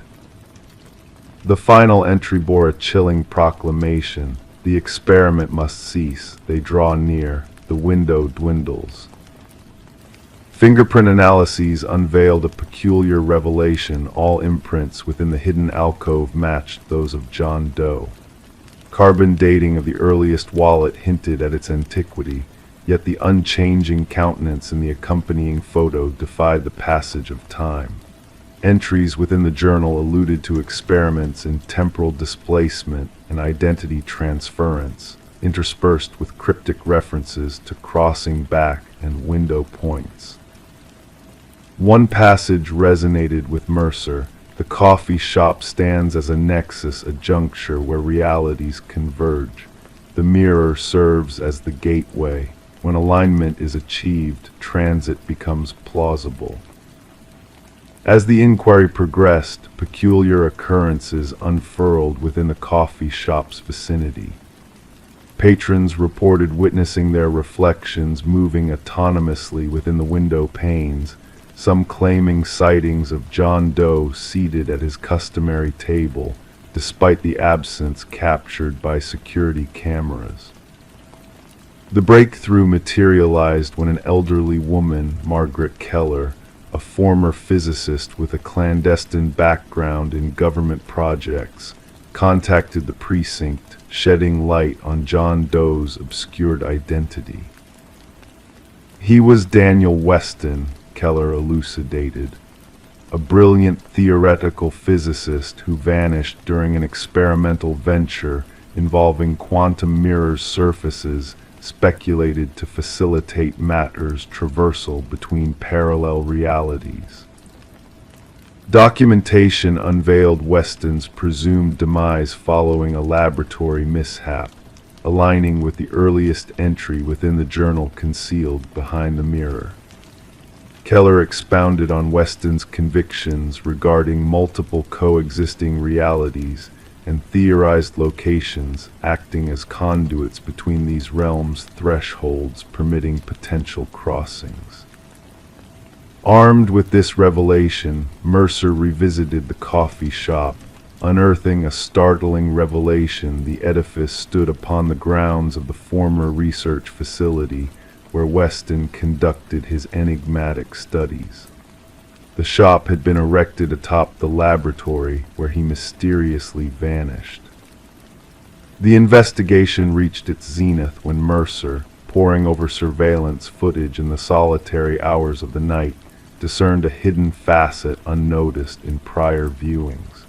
Reflected within the shattered mirror's remnants, she glimpsed John Doe Daniel Weston observing himself seated at the table.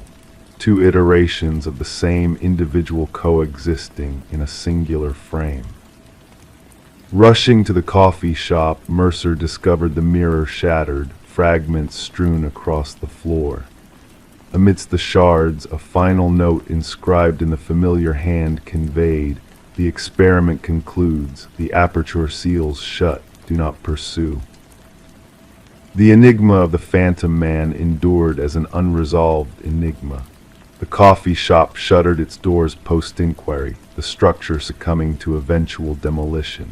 Weston's physical remains eluded discovery, while his journals and notebooks vanished from the evidence repository under mysterious circumstances. Mercer, haunted by the enigmatic saga, relinquished her badge not long after. Locals sporadically glimpsed her on the porch, fervently transcribing within a notebook akin to Weston's. Adorning her wall, a fragment of an antique mirror occasionally rippled, evoking a whisper of temporal mysteries when the world slumbered. Story 16. The tale began when the new homeowners, Daniel and Meredith Parker, moved into their historic Victorian manor. Nestled among ancient oak trees, the house exuded an aura of mystery with its weathered exterior concealing a modern interior. The couple was drawn to the property's vintage intercom system, a relic connecting all rooms, despite the real estate agent's uneasy demeanor during the sale. Late one night, as the old intercom crackled with static, curiosity got the best of Daniel. With a press of a button, a chilling whisper echoed through the speaker. "Why did you come back?" Startled, Daniel turned to his wife, only to hear her deny ever uttering those words. The intrigue deepened when a disturbing discovery was made behind a wall during a renovation project. Hidden in deteriorating plastic, a leather-bound journal belonging to a woman named Alina surfaced. Her elegant yet frantic handwriting revealed her fears of her husband Vincent's sinister intentions. The final entry, dated 30 years ago, hinted at a dark conclusion to Alina's story. Detective Sarah Reeves was called to investigate the mysterious circumstances. Daniel and Meredith recounted the eerie events that unfolded, leading the detective to uncover the tragic history of the previous owners, Vincent and Alina Blackwood. Vincent's calculated deception and ultimate confession of murder sent chills down everyone's spine. As forensic evidence confirmed Alina's fate, the truth of her untimely demise emerged from beneath the garden shed. Vincent's chilling admission of silencing his wife through the intercom system sent shivers down the spines of all involved. The house, once a silent witness, now spoke volumes of the past injustices that had long been buried. In a swift trial, Vincent Blackwood pleaded guilty, his decades-long facade crumbling under the weight of his crimes. The judge acknowledged the meticulous planning and deception that had tainted the house for years. Daniel and Meredith, unable to bear the weight of the house's dark past, bid farewell after a somber memorial for Alina, finally at peace. With the intercom system removed and the garden restored, the house seemed to breathe a sigh of relief as its secrets were laid to rest. The echoes of static and whispers during renovations echoed the lingering presence of Alina, a reminder of the house's dark history. Detective Reeves, closing the case file with a heavy heart, felt a sense of closure as justice was served. Driving past the house one last time, she couldn't help but slow down, listening for any whispers carried on the wind, a silent tribute to Alina's enduring presence in the house that finally answered back. Story 17. In the quiet of the night, a flicker danced across the baby monitor screen, a subtle disturbance in the usual feed. The mother, Rebecca, barely registered it at first, attributing it to mere interference. But then the audio crackled and a soft voice, barely audible, whispered, "SHHH, go back to sleep." A shiver ran down Rebecca's spine as her blood turned cold. Hastily she dashed to her son's room, heart racing in her chest, only to find an empty crib greeting her panicked gaze. The window remained shut, the door securely locked.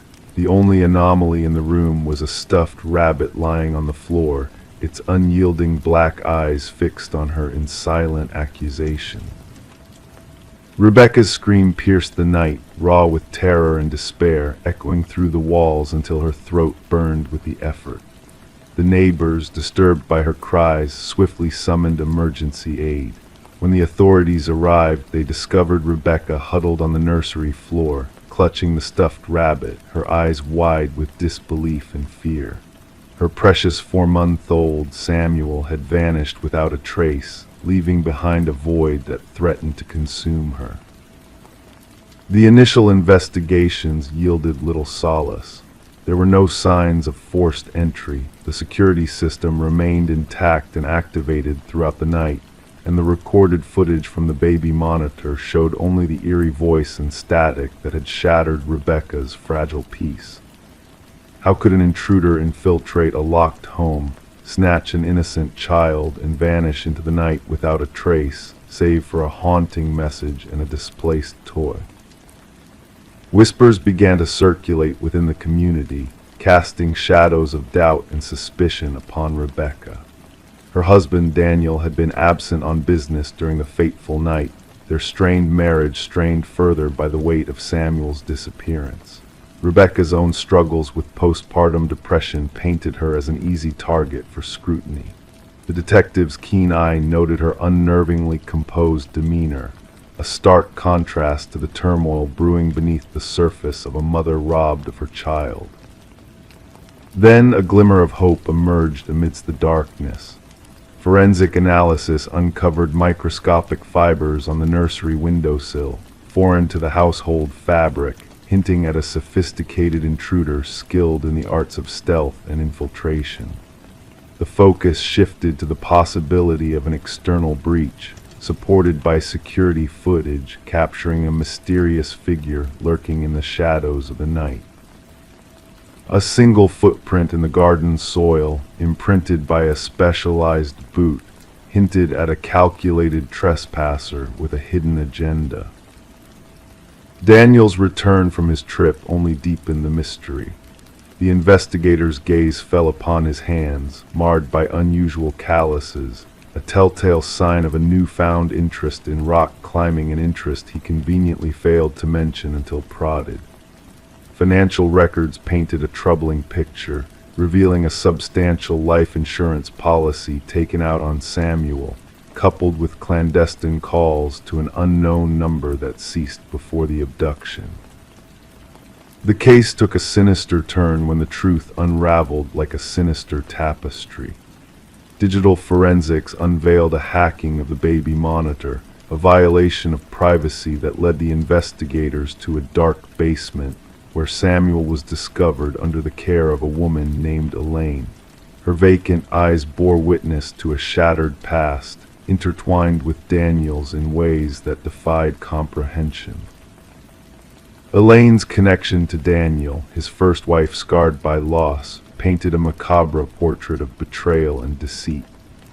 As the trial unfolded, the chilling audio from the baby monitor echoed in the courtroom, revealing the whispers of deception and the damning cough of a man ensnared in his own web of lies. The jury's swift verdict delivered justice upon the guilty, condemning Daniel and Elaine to the full extent of the law for their crimes against innocence. Rebecca and Samuel sought solace in a new beginning, far from the shadows of the past that threatened to engulf them. The baby monitor, a silent sentinel of truth, remained a haunting reminder of the night that shattered their world. Samuel, untouched by the memories that haunted his mother, grew up in the embrace of a love reborn from the ashes of tragedy. Rebecca kept the stuffed rabbit, a silent witness to the darkness that lurked beyond the veil of innocence. Its glassy eyes held the secrets of a night when whispers carried through the darkness, revealing truths that shattered illusions and forged a bond between a mother and her lost child. The monitor never lied. It merely unveiled the hidden truths that lurked in the shadows, waiting to be brought into the light. Story 18. The dwelling had sat abandoned for countless years, a silent witness to the passage of time. Whispers in the neighborhood spoke of its haunting emptiness ever since the disappearance of a young woman named Elise. When the new occupants arrived, drawn by fate or chance, they were met with a peculiar discovery, the bedroom door sealed shut from within. With a creak and a groan, they forced the stubborn door open, unveiling a room frozen in time. The air within was thick with neglect, carrying the weight of forgotten memories. Yet amidst the layers of dust, an eerie sense of presence lingered, like a ghostly whisper brushing against their skin. The bed stood immaculately made, untouched by time's relentless march. The mirror gleamed, reflecting a distorted image of the past. And there on the desk, a solitary candle stood as a sentinel, its flame long extinguished, leaving behind a trail of wax tears frozen in time. But it was the sight of the notebook that sent shivers down their spines. Its pages, adorned with the ink of a lost soul, beckoned to be read. Detective Morgan delved into its depths, tracing the meticulous handwriting of a woman long gone.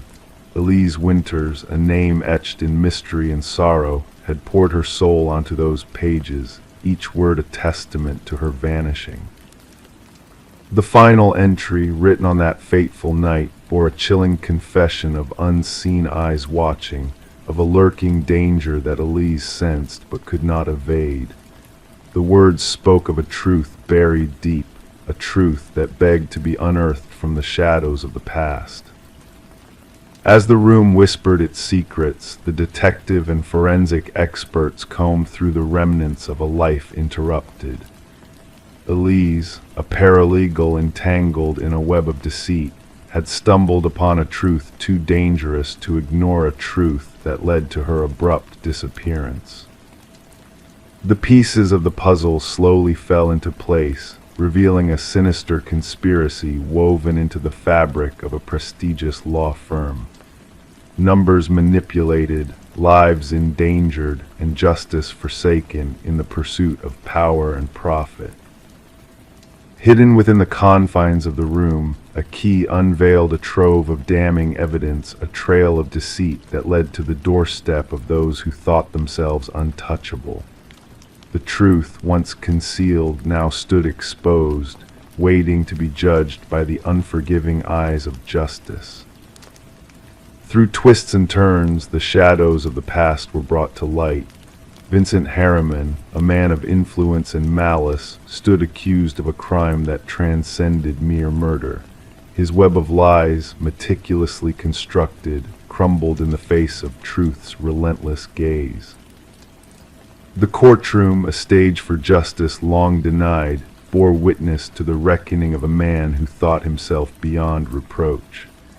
Elise's voice, silenced in death, echoed through the halls of justice, a testament to her unwavering resolve. And as the final verdict rang out, the house stood as a silent sentinel, its walls holding the echoes of a tragedy long forgotten. The truth, a fragile beacon in the darkness, illuminated the path to redemption for those lost in the shadows. The house, once a haven for secrets, now stood empty, a monument to the courage of a woman who dared to defy the shadows of injustice. And in the stillness of the night, a flicker of light danced in the upstairs window, a silent tribute to the spirit that refused to be silenced. In the end, justice prevailed, not in the confines of a courtroom, but in the hearts of those who refused to let Elise's memory fade into obscurity. The room she never truly left became a sanctuary of truth, a testament to the enduring power of a voice silenced but never forgotten. Story 19, The Realtor's Secret. The listing had made no mention of a basement. The blueprints offered no hint of its existence. Yet beneath the old carpet in the living room of the Mercer family's new suburban home, a hidden door lurked, its rusted handle a silent invitation. With effort, the family pried it open, revealing a staircase leading into darkness, where the air hung heavy with the scent of earth and mystery.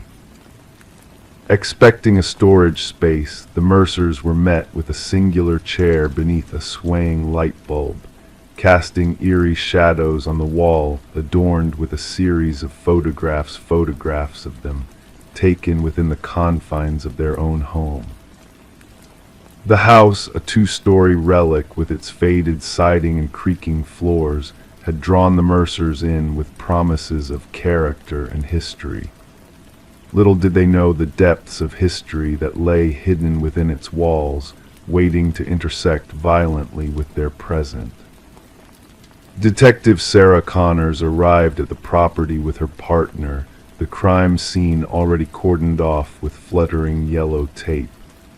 Mrs. Mercer's frantic call had led them to the basement, a scene that demanded meticulous documentation before further exploration.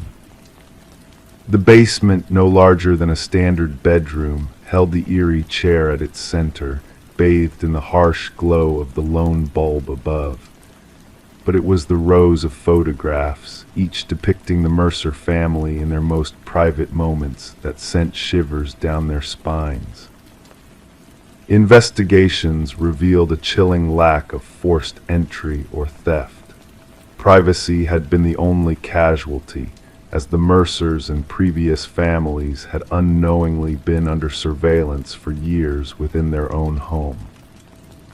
As the investigation delved deeper, the house's dark past unraveled, with each previous owner holding a piece of the sinister puzzle. Blueprints altered, permits withdrawn, and inspection reports redacted, all pointing to a hidden truth buried within the walls. The breakthrough came when a shaken contractor, involved in the house's renovation years prior, denied the existence of the basement discovered by the Mercers. His disbelief mirrored the growing unease of the investigators. Digital forensics unveiled a trove of images and audio recordings, capturing the intimate lives of families who had resided in the house. A journal belonging to the original builder, Edward Kelvin, detailed his obsession with observing those who dwelled within his creation. The final entry foretold the arrival of the next family, sending chills down the spines of all involved. Fingerprint analysis confirmed Kelvin's presence within the hidden passages of the house, where he had lived undetected for years, a ghostly observer of his unwitting tenants. Kelvin's capture revealed a man detached from reality, believing himself a guardian rather than an intruder. The families to him were his subjects, existing only to be watched and documented. The trial exposed the extent of Kelvin's surveillance network, the house itself a tool for his voyeuristic tendencies. As the property was demolished and the ground filled, the families left behind carried with them a haunting realization the walls that once sheltered them had also concealed a silent, unseen presence, forever altering their sense of security. In quiet moments, they found themselves questioning the empty corners of their new homes, wondering if they were ever truly alone, or if the ghostly gaze of Edward Kelvin still lingered, hidden in the shadows of memory. Story 20. The old Polaroid held secrets within its faded hues, capturing a birthday celebration from a distant past. Faces frozen in smiles, candles flickering innocently, nothing seemed amiss at first glance. Yet when the daughter inherited the box of forgotten memories, a chilling discovery awaited her. A shape lurked in the background of every photo, a mysterious figure standing just beyond the glow of the candles, half shrouded in shadow. He didn't belong to the family depicted in the snapshots. No one recalled his presence on that joyous occasion, and yet with each passing photo he drew closer. Sarah Winters stumbled upon the collection while sifting through her mother's attic after the funeral. A simple cardboard box labeled Memories revealed a trove of nostalgia, chronicling happier times. But what should have brought solace soon turned into the beginning of a haunting ordeal. In the initial photo, the figure was barely discernible, a dark silhouette lingering at the periphery during Sarah's 7th birthday party. In the subsequent snapshots, he crept closer, moving from the outskirts to the heart of the gathering, unnoticed by all but the camera's lens. Sarah, shaken to her core, reached out to her father, seeking answers to the enigma unfolding before her. "Dad, who is this man haunting our family photos?" she quivered over the phone. An eerie silence followed her question, broken only by a sharp intake of breath on the other end. "What man? There shouldn't be anyone there but us," her father finally replied, his voice tinged with unease. Detective Marcus Reed lent a sympathetic ear as Sarah laid out the unsettling evidence at the precinct. Outside, raindrops tapped against the windows, casting dancing shadows in the dimly lit room. The detective's experienced gaze traced the progression of the figure through each photo, a sense of intrigue building within him. "Nobody recognized him?" he inquired, his voice a blend of curiosity and skepticism. Sarah shook her head, arranging the photos in a chronological sequence. As the detective observed, a pattern emerged, a deliberate, chilling movement of the mysterious man edging closer to the unsuspecting children with each captured moment. Speculations arose, but concrete answers remained elusive. Facial recognition software faltered, unable to penetrate the intentional obscurity cloaking the figure. It seemed as though he knew the camera's gaze and eluded any attempts at identification. The investigation took a crucial turn when Sarah unearthed more incriminating photos from different family gatherings over the years. A computer specialist's meticulous enhancements revealed telling details: a scar, a ring, a faint reflection that hinted at the man's obscured identity. But the breakthrough came with the matching of dental records to a long-missing maintenance worker, Robert Keller. Keller's dark past unraveled a connection to unsolved child abductions that had plagued the region years ago. His presence at the birthday party was no mere coincidence, but a sinister thread linking tragedies across decades. As authorities delved deeper, disturbing evidence emerged, buried beneath the foundations of Keller's former residence. Remnants of lost innocence surfaced: a hair clip, a toy car, a bracelet, all belonging to children who had vanished without a trace. Sarah's own childhood memento, thought to be lost, resurfaced among the chilling artifacts. The pieces of a macabre puzzle fell into place, revealing the hidden horrors that had lurked beneath the facade of joyous family gatherings.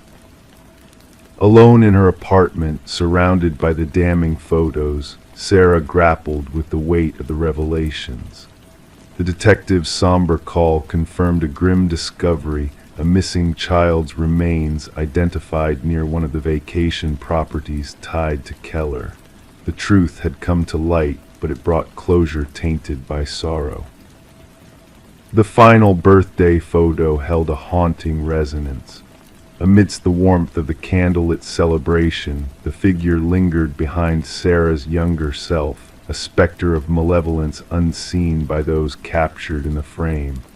His presence, once overlooked, now stood exposed in the harsh light of justice. As families found answers to long-standing mysteries, a chilling truth resonated: the dangers that lurk unseen in plain sight, moving through moments frozen in time, leaving behind only whispers of their sinister presence.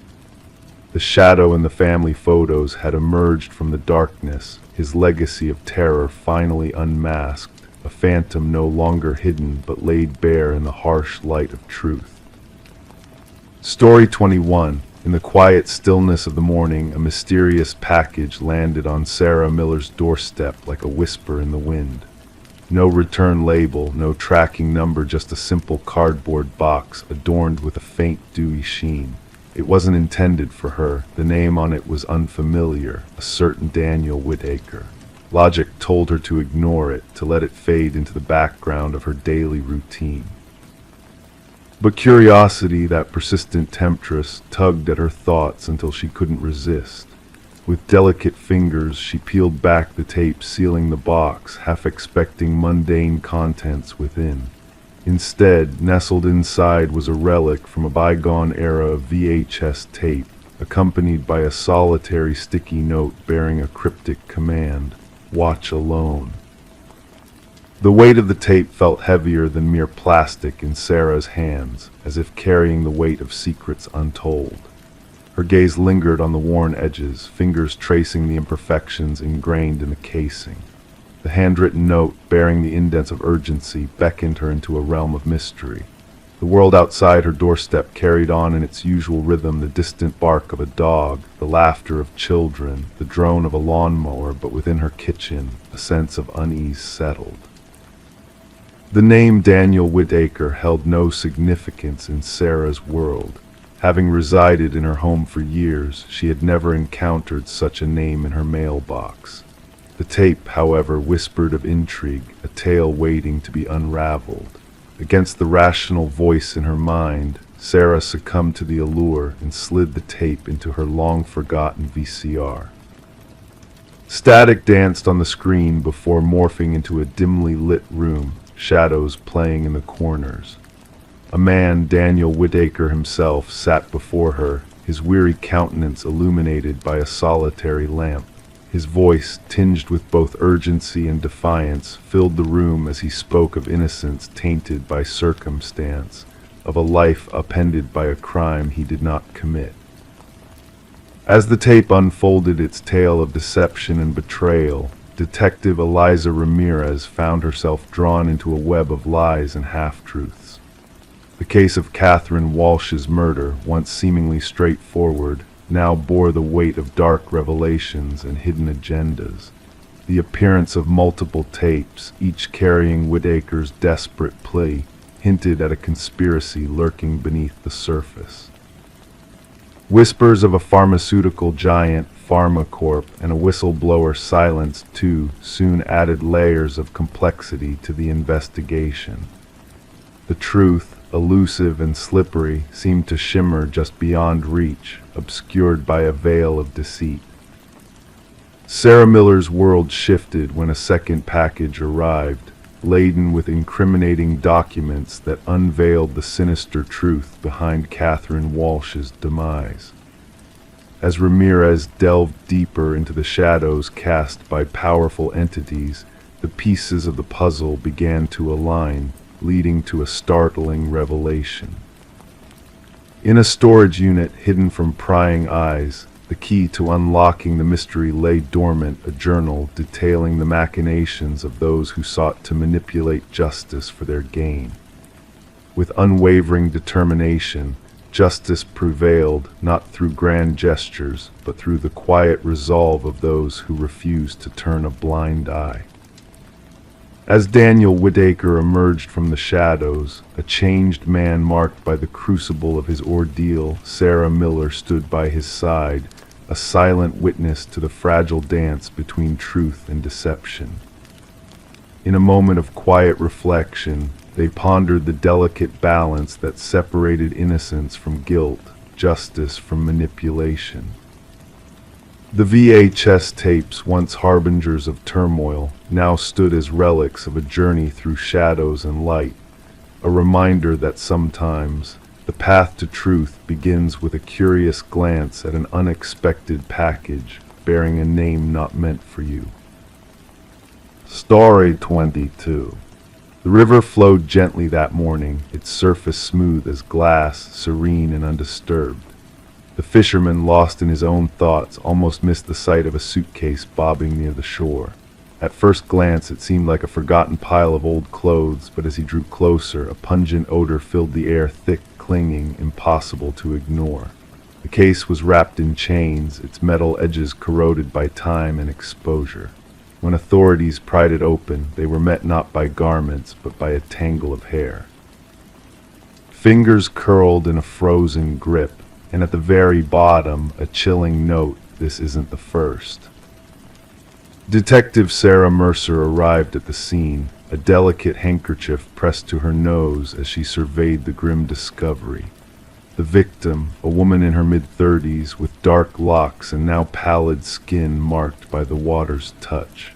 The medical examiner worked meticulously, cataloging every detail before the body was taken away.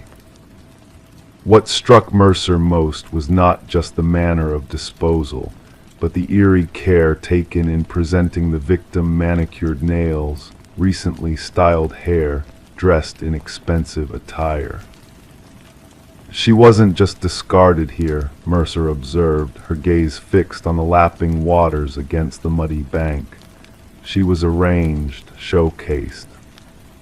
The victim was identified as Catherine Walsh, a successful real estate agent specializing in luxury properties. Divorced, childless, she led a solitary life in an upscale neighborhood. Colleagues painted a picture of an ambitious, meticulous woman who kept her personal life closely guarded.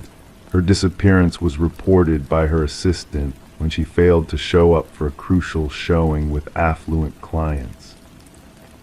She wouldn't have missed that appointment, the assistant insisted, her voice unwavering. That sale would have been her crowning achievement. Investigators combed through Walsh's sleek, modern home. Everything was immaculate, almost unnaturally perfect. Designer furniture placed just so, not a speck of dust in sight. The fridge stocked with neatly labeled meals for each day. Wardrobe organized by color, shoes carefully tucked away. The only anomaly, an office drawer slightly ajar. Inside, a leather-bound journal was found. The final entry chillingly stated, "He's watching again. Same car, different plates." A delve into Walsh's digital footprint revealed a peculiar pattern in her emails, repetitive messages from unknown senders, all bearing the phrase, "I see your perfection," sent consistently at the same time on various days. Her internet searches hinted at a growing concern for security and self-defense tools. Connecting the dots, Mercer shared her insight with her partner. "Our perpetrator is methodical," she mused. "This wasn't a crime of passion, this was a ceremony." A breakthrough emerged from an unexpected source. A local pawn shop owner recognized Walsh's distinctive emerald necklace among the items missing from her belongings. The person who pawned it turned out to be a regular, unassuming maintenance worker named Michael Linden. Surveillance footage depicted Linden entering Walsh's building multiple times over months, sometimes with his maintenance cart, other times without, always when she was away showcasing properties. A search of Linden's modest apartment unveiled a chilling reality. Photographs of Walsh and other women adorned his walls, all resembling each other, all captured without their knowledge. Some images crossed out with crimson ink. Walsh was the third victim. Concealed behind a false panel in his closet was a macabre shrine. Each victim's possessions meticulously laid out, a hairbrush with strands, tissues stained with lipstick, keys, receipts. Accompanied by a small notebook chronicling their routines, preferences, quirks. The interrogation room turned frigid when Linden was brought in. Despite his unassuming appearance and soft-spoken demeanor, he remained eerily composed when confronted with the evidence. "They were flawed," he eventually stated, his voice devoid of emotion. "They projected perfection, but I saw through their facade. Catherine's desk drawer was always in disarray. She missed a spot when applying her lipstick. Her perfection was a lie." The search for the first two victims mentioned in Linden's note led investigators to remote locations where two more suitcases were unearthed. Inside, women resembling Walsh, both real estate agents known for their meticulous attention to detail.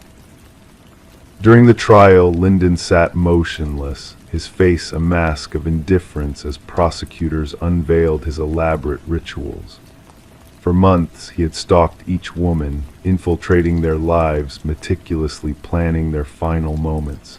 His twisted rationale aimed to correct what he perceived as their imperfections, grooming them, adorning them in finery before extinguishing their lives.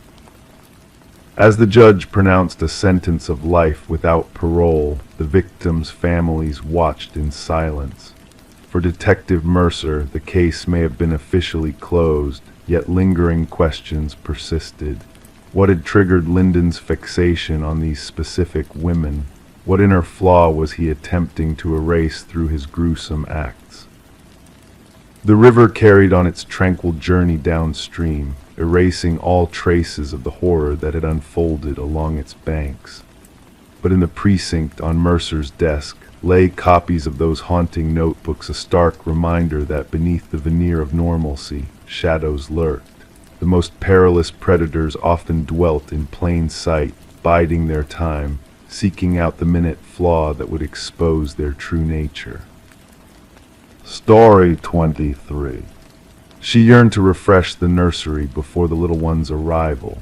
The walls bore a faded blue hue, carrying within them untold tales of bygone days. With each stroke of white paint, a hidden secret emerged, letters slowly materializing, then sharpening into focus. A message etched beneath the surface. Don't let it hear you. Her breath hitched. Stepping back, her eyes caught sight of it, tiny handprints in the fresh paint, too high for a child to reach. The revelation within the nursery of the Morgan house signaled the start of what would later be dubbed the Whispering House case. The young couple had acquired the Victorian abode just months prior, lured by an unbelievably low price. The realtor had mentioned only minor cosmetic issues, omitting any mention of the property's shadowed past. Detective Sarah Klein arrived at the doorstep, a notebook clutched in her hand. A woman answered, her belly swollen with child beneath paint-splattered overalls. Weariness etched in dark circles under her eyes. Sleep had eluded her. The detective observed the woman's trembling hands as she recounted the discovery of the message and handprints. The former owners vanished abruptly, the woman explained. Neighbors claimed they departed in the dead of night. No moving truck, just essentials packed into their car. Inside the historic dwelling, Detective Klein's footsteps echoed on weathered floorboards. Standing in the nursery, she scrutinized the half-painted wall. The cryptic message lingered where the painting abruptly ended. Beside it, 5 small handprints imprinted in the wet paint, positioned at a height of an adult's shoulder. Back at the precinct, Detective Klein delved into the property records. The house had changed hands 8 times in 30 years, a staggering turnover rate. Each family barely lasted 2 years. More troubling were the child welfare reports linked to 3 of those families. Children spoke of whispers from the walls and eyes watching them in the night. The detective delved deeper, unearthing construction records and historical accounts. The house once belonged to Alina Blackwood, a wealthy widow who ran a small orphanage there during the industrial era. Newspaper clippings referenced 5 missing children from her care. Authorities believed they had fled, a common occurrence among orphans of that time. When Alina passed, renovators discovered a concealed chamber behind the nursery wall. Inside lay children's belongings, tiny shoes, toys, and garments, but no remains. The investigation unveiled a chilling pattern as Detective Klein interviewed former residents. Families with children reported peculiar incidents, toys rearranged overnight, echoes of childish laughter in empty corridors, and crayon drawings materializing on walls. Most dismissed these occurrences as mere figments of imagination until the writings surfaced. The message varied slightly. Don't let them find you. Don't make a sound. Don't let it hear you. Always in the same script, always unveiled during nursery repainting. A linguistic expert matched the writing to Alina Blackwood's journals. Even more unnerving were the handprints, unchanged in size and placement across generations, despite different children residing in the house. The investigation took a macabre turn when the detective persuaded the current owners to permit ground-penetrating radar in the basement. Anomalies in the readings pointed to 5 distinct shapes beneath the concrete floor, each resembling a child's size. Upon breaking through the concrete, a grim truth emerged. 5 small sets of remains arranged in a circle. Forensic analysis indicated the children perished during Alina's tenure in the house. Each child wore a pendant engraved with their name, the 5 orphans who were believed to have fled. Luminol sprayed across the nursery revealed glowing handprints on every wall, concealed beneath layers of paint, unseen by the naked eye. Countless handprints, as if the children had tried to escape. Alina's journals, recovered from county archives, exposed her twisted beliefs. She thought orphaned children possessed a unique spiritual energy. By confining them to the hidden chamber, she aimed to harness their vitality to prolong her own life. The children had etched warnings on the wall, hoping future inhabitants would uncover their tragedy. The case concluded with a proper burial for the 5 victims, their fate now acknowledged as murder, not escape. Following the grim closure, the house remained vacant, the expectant couple refusing to return even for their possessions. Detective Klein submitted her final report, enclosing images of the luminol illuminated handprints and the hidden message. Justice prevailed for the victims, yet an enigmatic presence lingered in that house, a force transcending paint layers and time. The nursery walls were raised during cleanup, but workers attested to hearing children's whispers amidst the debris. None dared to return after nightfall. The dwelling was ultimately condemned, another cold case consigned to the archives, an emblem of resolved justice but unanswered spiritual queries. The detective retained one photograph from the investigation, 5 luminol handprints gleaming in the shadows, a haunting testament to crimes that endure beyond fresh coats of paint. Story 24. The old wooden plank gave way beneath her foot with a subtle creak, stirring her senses from their slumber. She knelt down, her fingers tracing the edges of the loosened board, sensing a hidden truth lurking beneath the surface. The floor, once believed to be steadfast, now whispered of secrets waiting to be unveiled. With gentle determination, she lifted the boards, revealing a dark, mysterious void beneath her new abode. At first, only shadows danced before her eyes, accompanied by the musty scent of neglect. But as her vision adjusted to the dimness, shapes emerged from the darkness: a mattress, a chair, and nestled in the corner, a weathered notebook adorned with pages bearing a single name, repeated endlessly: her name. Detective Morgan Reed stood silently behind Sarah Coleman, observing the tremor of fear that gripped her at the sight below. It was not merely the discovery of a hidden chamber that unsettled Sarah.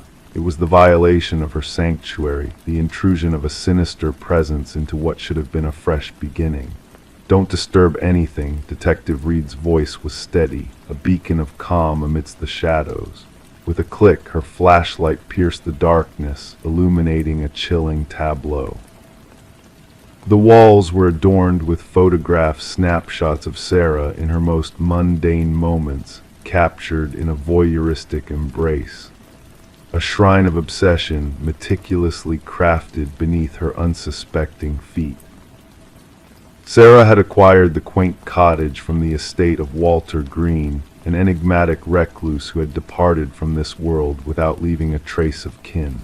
The property had stood vacant for months, its history shrouded in silence. The real estate listing had painted a picture of charm and promise, with no hint of the darkness that lay hidden within its walls. "I never met him, the previous owner," Sarah's voice was a fragile whisper. The neighbors spoke of his seclusion. "I was told the basement access had long been sealed off. That's what the inspection report stated." As the crime scene investigators descended upon the hidden chamber, their tools echoed against the wooden floors, a solemn cadence of revelation. Every detail was meticulously documented, evidence catalogued, and the haunting remnants of Walter Green's obsession extracted from the depths. Forensic scrutiny unveiled a myriad of fingerprints, all belonging to the phantom of the past, Walter Green himself. What sent shivers down the spines of the investigators was the timeline they unraveled. Through utility records and dated photographs, it was revealed that Walter had been shadowing Sarah for at least 3 years before his demise, a ghostly presence lingering in the periphery of her life, unseen and unknown. The progression of such fixation is alarming, the department psychologist remarked during a somber briefing. From fantasy to obsession, from obsession to action. The hidden chamber suggests a sinister intent, a plan waiting to be set in motion. Detective Reed's inquiries took an unexpected turn when she interviewed Walter's former colleague from the local shopping center maintenance department. The man fidgeted nervously, his eyes betraying a tale he was hesitant to reveal. Walter spoke of her, his voice trembled. He would say she reminded him of someone else. I thought it was harmless, the ramblings of an aging heart I never imagined. His words trailed off, lost in the weight of the unspoken truth. Did he ever speak of any designs involving her? Reed prodded gently. Not explicitly, but there was this phrase he would repeat. She belongs with me, he would say. I dismissed it as mere fancy. With a warrant in hand, Reed delved into the remnants of Walter's life, untouched since his passing. Within his workplace locker, a key was discovered, a key that unlocked a mystery leading to a storage unit registered in his name. The metallic door screeched open, unveiling a chilling replica of Sarah's former life furniture and decor meticulously recreated to mirror her existence. A mannequin adorned with a wig akin to Sarah's own sat at a replica desk, a haunting echo of a delusion spiraling out of control. A calendar marked with a date circled in crimson ink, bearing a single word that sent shivers down their spines together. Further investigation unveiled Walter's troubled past, a history marred by institutionalization due to an obsession with a teacher in his youth. His affliction with erotomania, a delusion of love unreturned, had seemingly lain dormant for decades until Sarah unwittingly ignited the embers of his fixation. As crime scene photos were spread across the table, Detective Reed's voice carried a tinge of sorrow. In his mind, they were destined to be together. He lived and died in the grip of a fantasy that consumed him. Could there have been an encounter, a spark that set this tragedy in motion? A fellow detective pondered. Reed shook her head solemnly.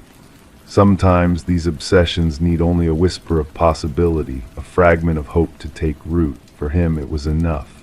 Sarah made the heart-wrenching decision to part ways with the house, unable to erase the specter of Walter's fixation from its walls. During the final walkthrough with her realtor, she stood amidst the echoes of her past, a haunted look in her eyes. I cannot shake the thought of what might have been. Her voice carried a weight of loss. If not for that loose floorboard, how long would I have dwelled here, unaware of the eyes that watched my every move, unaware of the secrets concealed beneath my very feet? With Walter's demise, the case was closed, marked as stalking with intent to abduct, a chilling testament to a tragedy averted. Sarah, now a ghost in her own life, relocated far from the shadows that haunted her, forever changed by the encounter with a darkness she never knew existed. Detective Reed, in silent vigil, occasionally checked on her, a silent guardian watching over a life spared from the jaws of fate. The cottage passed into new hands, ignorant of its grim history, the hidden rooms sealed away, its secrets buried beneath fresh floorboards. Life moved on, the world turning as it always had. But for those privy to the truth, the story of the room beneath the floor lingered, a chilling reminder of the unseen perils that lurk in the recesses of the familiar, of monsters who fade before facing justice, and of souls who narrowly escape the clutches of their own demise. Story 25. The old apartment exuded a sense of history, its time-worn walls holding secrets within their cracks. The heating system groaned softly, a familiar melody that echoed through the pipes, creating a haunting symphony. To the occupant, these sounds were merely part of the building's character, comforting in their predictability. But one night, everything changed. A whisper, delicate yet unmistakable, drifted through the vents like a ghostly breath. It was not the usual background noise of neighbors or the building settling. This voice was intimate, calling out a name with eerie precision. The listener's heart quickened as she leaned closer, drawn to the mysterious presence beyond the grate. I know you can hear me, the voice teased, playful yet tinged with an otherworldly quality that sent shivers down her spine.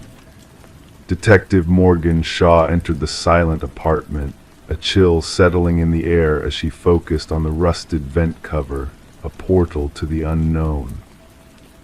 The forensic team moved around her with practiced efficiency, capturing the scene in flashes of light as they pieced together the puzzle left behind by Alina Reeves, a missing soul whose fate had intertwined with the building's dark past. Officer Patel's voice broke the silence, recounting Alina's eerie experiences of voices in the vents, dismissed as mere quirks of an aging infrastructure. But Shaw, with her keen eye for detail, noticed the desperation etched into the metal around the vent, a silent plea for escape. Alina, a beloved kindergarten teacher with a penchant for nurturing life, had succumbed to a paranoia that whispered through the halls long before her disappearance. Her absence left a void in the lives she touched, a mystery begging to be solved.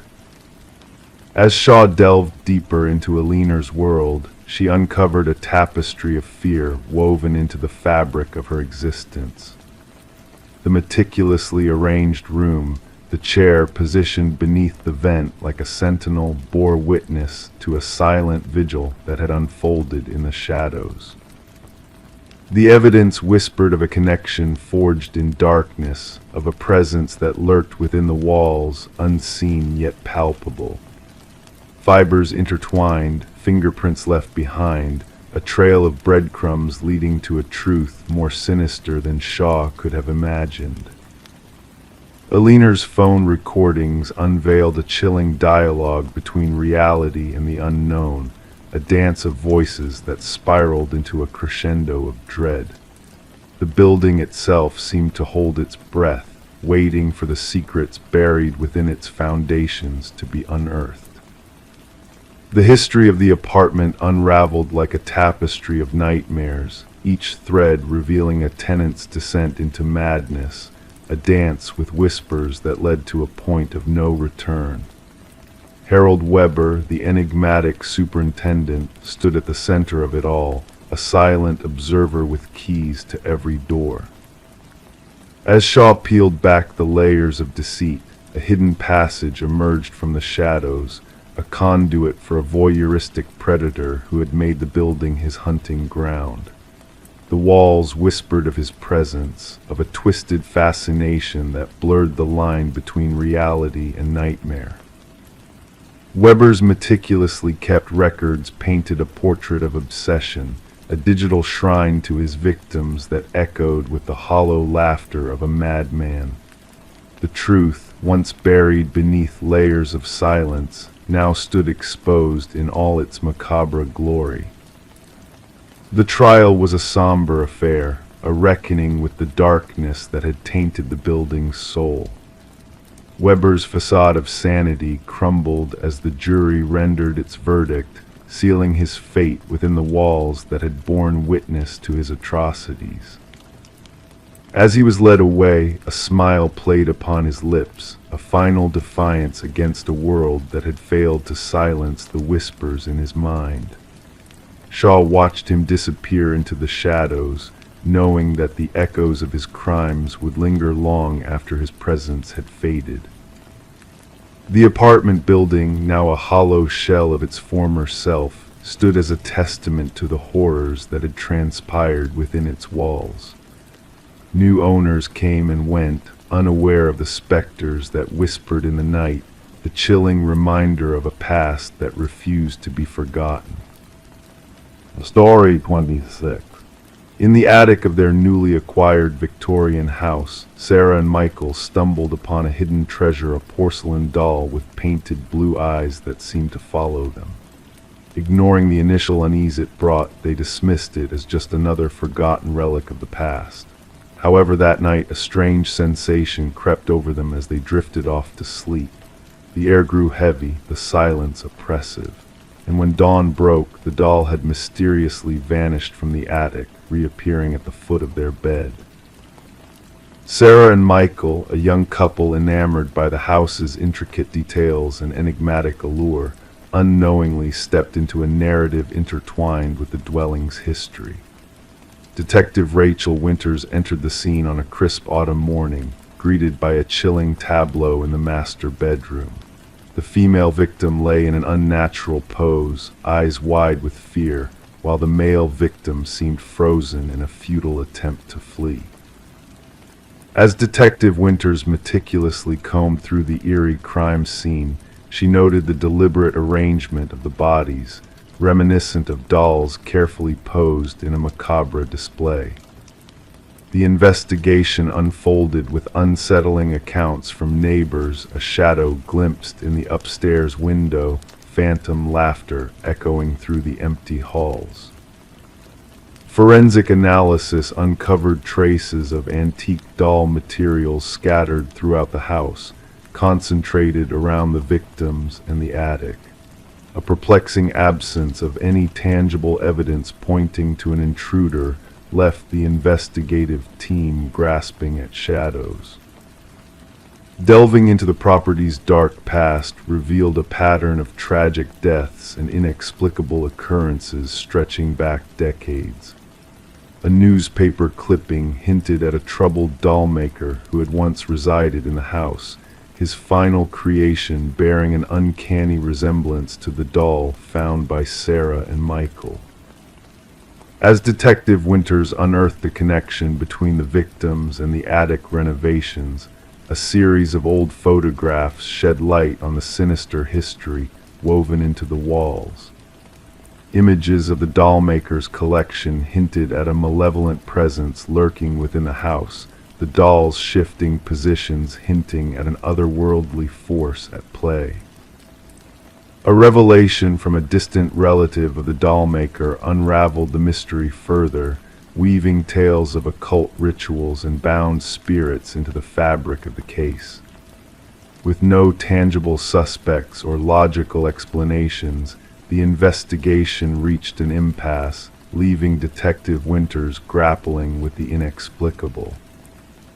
When the doll vanished from police custody under baffling circumstances, the enigma deepened, shrouding the house in an aura of foreboding. The cycle repeated as the property changed hands, each new owner confronting the echoes of a dark legacy. Detective Winters, haunted by the unresolved case, chose an early retirement, carrying with her a final memento, a photograph encapsulating the chilling truth she had uncovered. The new owners, wary of the attic's secrets, opted to preserve its untouched silence, unaware of the spectral presence that lingered in the shadows. And so, on quiet nights, a faint whisper of laughter would drift through the neighborhood, a reminder of a past intertwined with the enigmatic doll that had slipped through the cracks of reality, leaving behind a trail of unanswered questions and a legacy of spectral intrigue. Story 27. She cleared the mist from the mirror, gazing at her reflection. Everything seemed normal, yet a sense of unease crept over her. A flicker caught in the corner of her eye, a movement not her own. When she turned away, her reflection remained, still watching. This was the beginning of the enigmatic tale of Rebecca Thorne, a story that puzzled investigators and lingered in the thoughts of a whole community for years to come. Rebecca resided in a modest apartment in a serene suburban area, leading a solitary life. Known for her meticulous nature and reserved demeanor, she kept to herself while maintaining polite interactions with her neighbors. Her occupation as a data analyst for a medium-sized company structured her days with routine and precision, giving no hint that she would emerge as the focal point of a perplexing criminal inquiry. The unusual occurrences started subtly. Objects in Rebecca's home began to shift inexplicably, no items missing, just rearranged. A coffee mug on a different shelf, books reorganized, her toothbrush out of place. At first, she attributed these odd happenings to fatigue from long hours spent immersed in work, staring at screens until her vision blurred. Detective Marion Shaw received the initial complaint when Rebecca, after enduring weeks of disturbances, finally reached out to the authorities. The initial assessment suggested no criminal activity, leaning more towards a concern for mental well-being rather than law enforcement intervention. Shaw documented the issue but placed it among the pile of lower priority cases, citing the absence of concrete evidence, no signs of forced entry or missing items, only a woman plagued by a sense of disquiet within her own home. The pivotal moment arrived with the incident in the bathroom mirror. During her subsequent interaction with the police, Rebecca recounted the eerie experience in vivid detail, the sensation of her reflection moving independently, the constant feeling of being observed even in solitude. This time she presented proof, footage from a security camera she had installed aimed at her front door. The video unveiled a chilling discovery that sent shivers down the spines of seasoned officers. It showed Rebecca leaving for work in the morning, followed by someone identical to her using a key to enter the apartment 20 minutes later. Forensic experts scrutinized the footage for signs of tampering or manipulation, finding none. The individual captured on camera mirrored Rebecca's movements, attire, and even carried her distinct leather bag. However, according to time-stamped records from her workplace security system, Rebecca had already checked into her office building across town. "We're facing a doppelganger scenario," Detective Shaw informed her superiors. "Someone who has meticulously studied Ms. Thorne and can replicate her with uncanny precision." The investigation deepened as fingerprints in the apartment matched solely with Rebecca's, devoid of foreign DNA. Neighbors reported nothing out of the ordinary, just Rebecca's routine comings and goings. One neighbor, Mrs. Keller, recalled greeting Rebecca upon her return one evening, receiving no response, a departure from her usual behavior but not raising alarms. Rebecca initiated a log of disturbances as minor changes in her living space escalated. Unexplained disappearances of food from her fridge, searches on her computer she didn't conduct, and unsettlingly, selfies on her phone that resembled her but held no recollection of capturing. Some images portrayed a subtly off-kilter expression, a too-wide smile or overly intense eyes. "I feel as though I'm losing my mind," she confided to Detective Shaw during their third meeting. Or perhaps someone is orchestrating this psychological turmoil. The breakthrough emerged when a pattern surfaced in the security footage. The doppelganger only infiltrated when Rebecca departed for specific pre-scheduled engagements like therapy sessions, yoga classes, or Sunday grocery trips. These were activities with set durations, indicating a comprehensive knowledge of her routine. "Your daily habits have been meticulously observed," Shaw elucidated. "This is not random intrusion, but a targeted surveillance and infiltration." A forensic psychologist theorized that they were dealing with a fixation case, a person fixated on assuming Rebecca's identity, perhaps aiming to supplant her entirely. Such instances were uncommon but documented in psychological archives.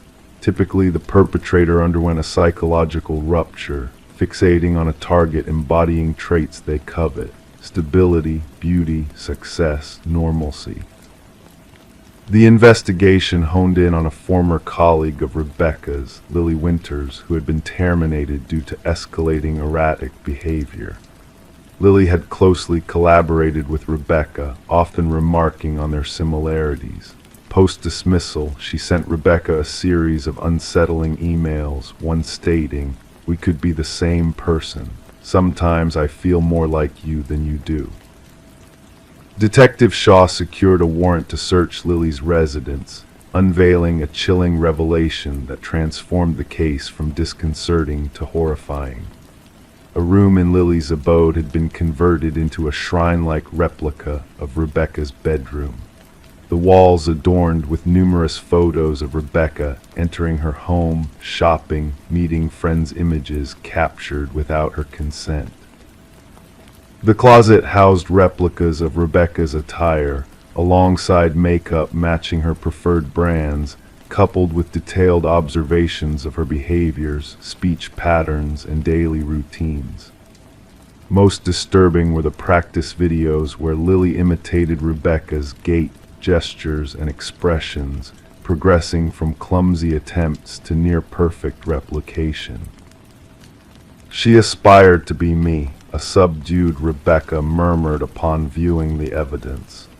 "She wasn't merely imitating, she was erasing me." Forensic analysts uncovered sophisticated tools for crafting duplicate keys and replicating electronic access cards. Lily had orchestrated an intricate system to monitor Rebecca's movements, including a calendar predicting her schedule with meticulous accuracy. What remained elusive was Lily's endgame motive. Journals discovered in Lily's dwelling contained rambling entries shifting between first and third person, occasionally referencing Rebecca as both me and her within the same passage. The final entry sent a chill through investigators. "Soon, only one of us will prevail. The stronger version shall endure."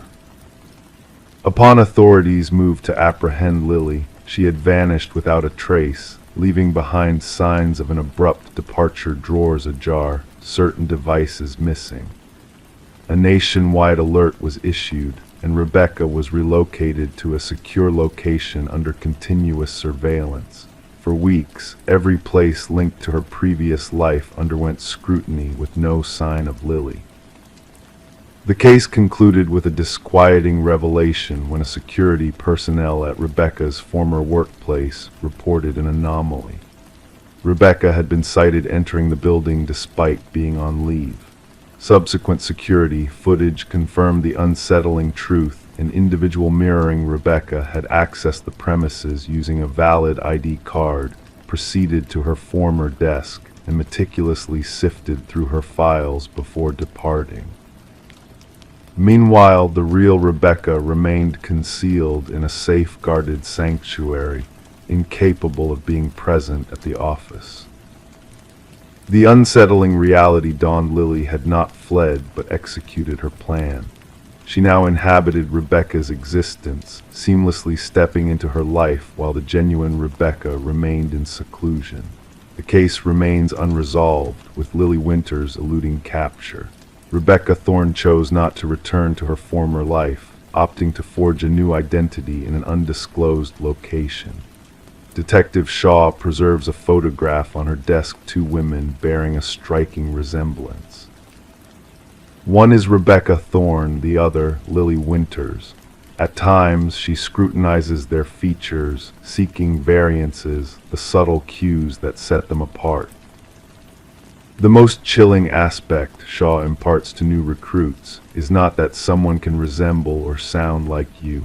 It's the desire to assume your identity so fervently that they erase themselves in the process. Our identity is not merely what we present to the world, but what we safeguard most vigilantly, and at times we comprehend its worth only when someone endeavors to seize it.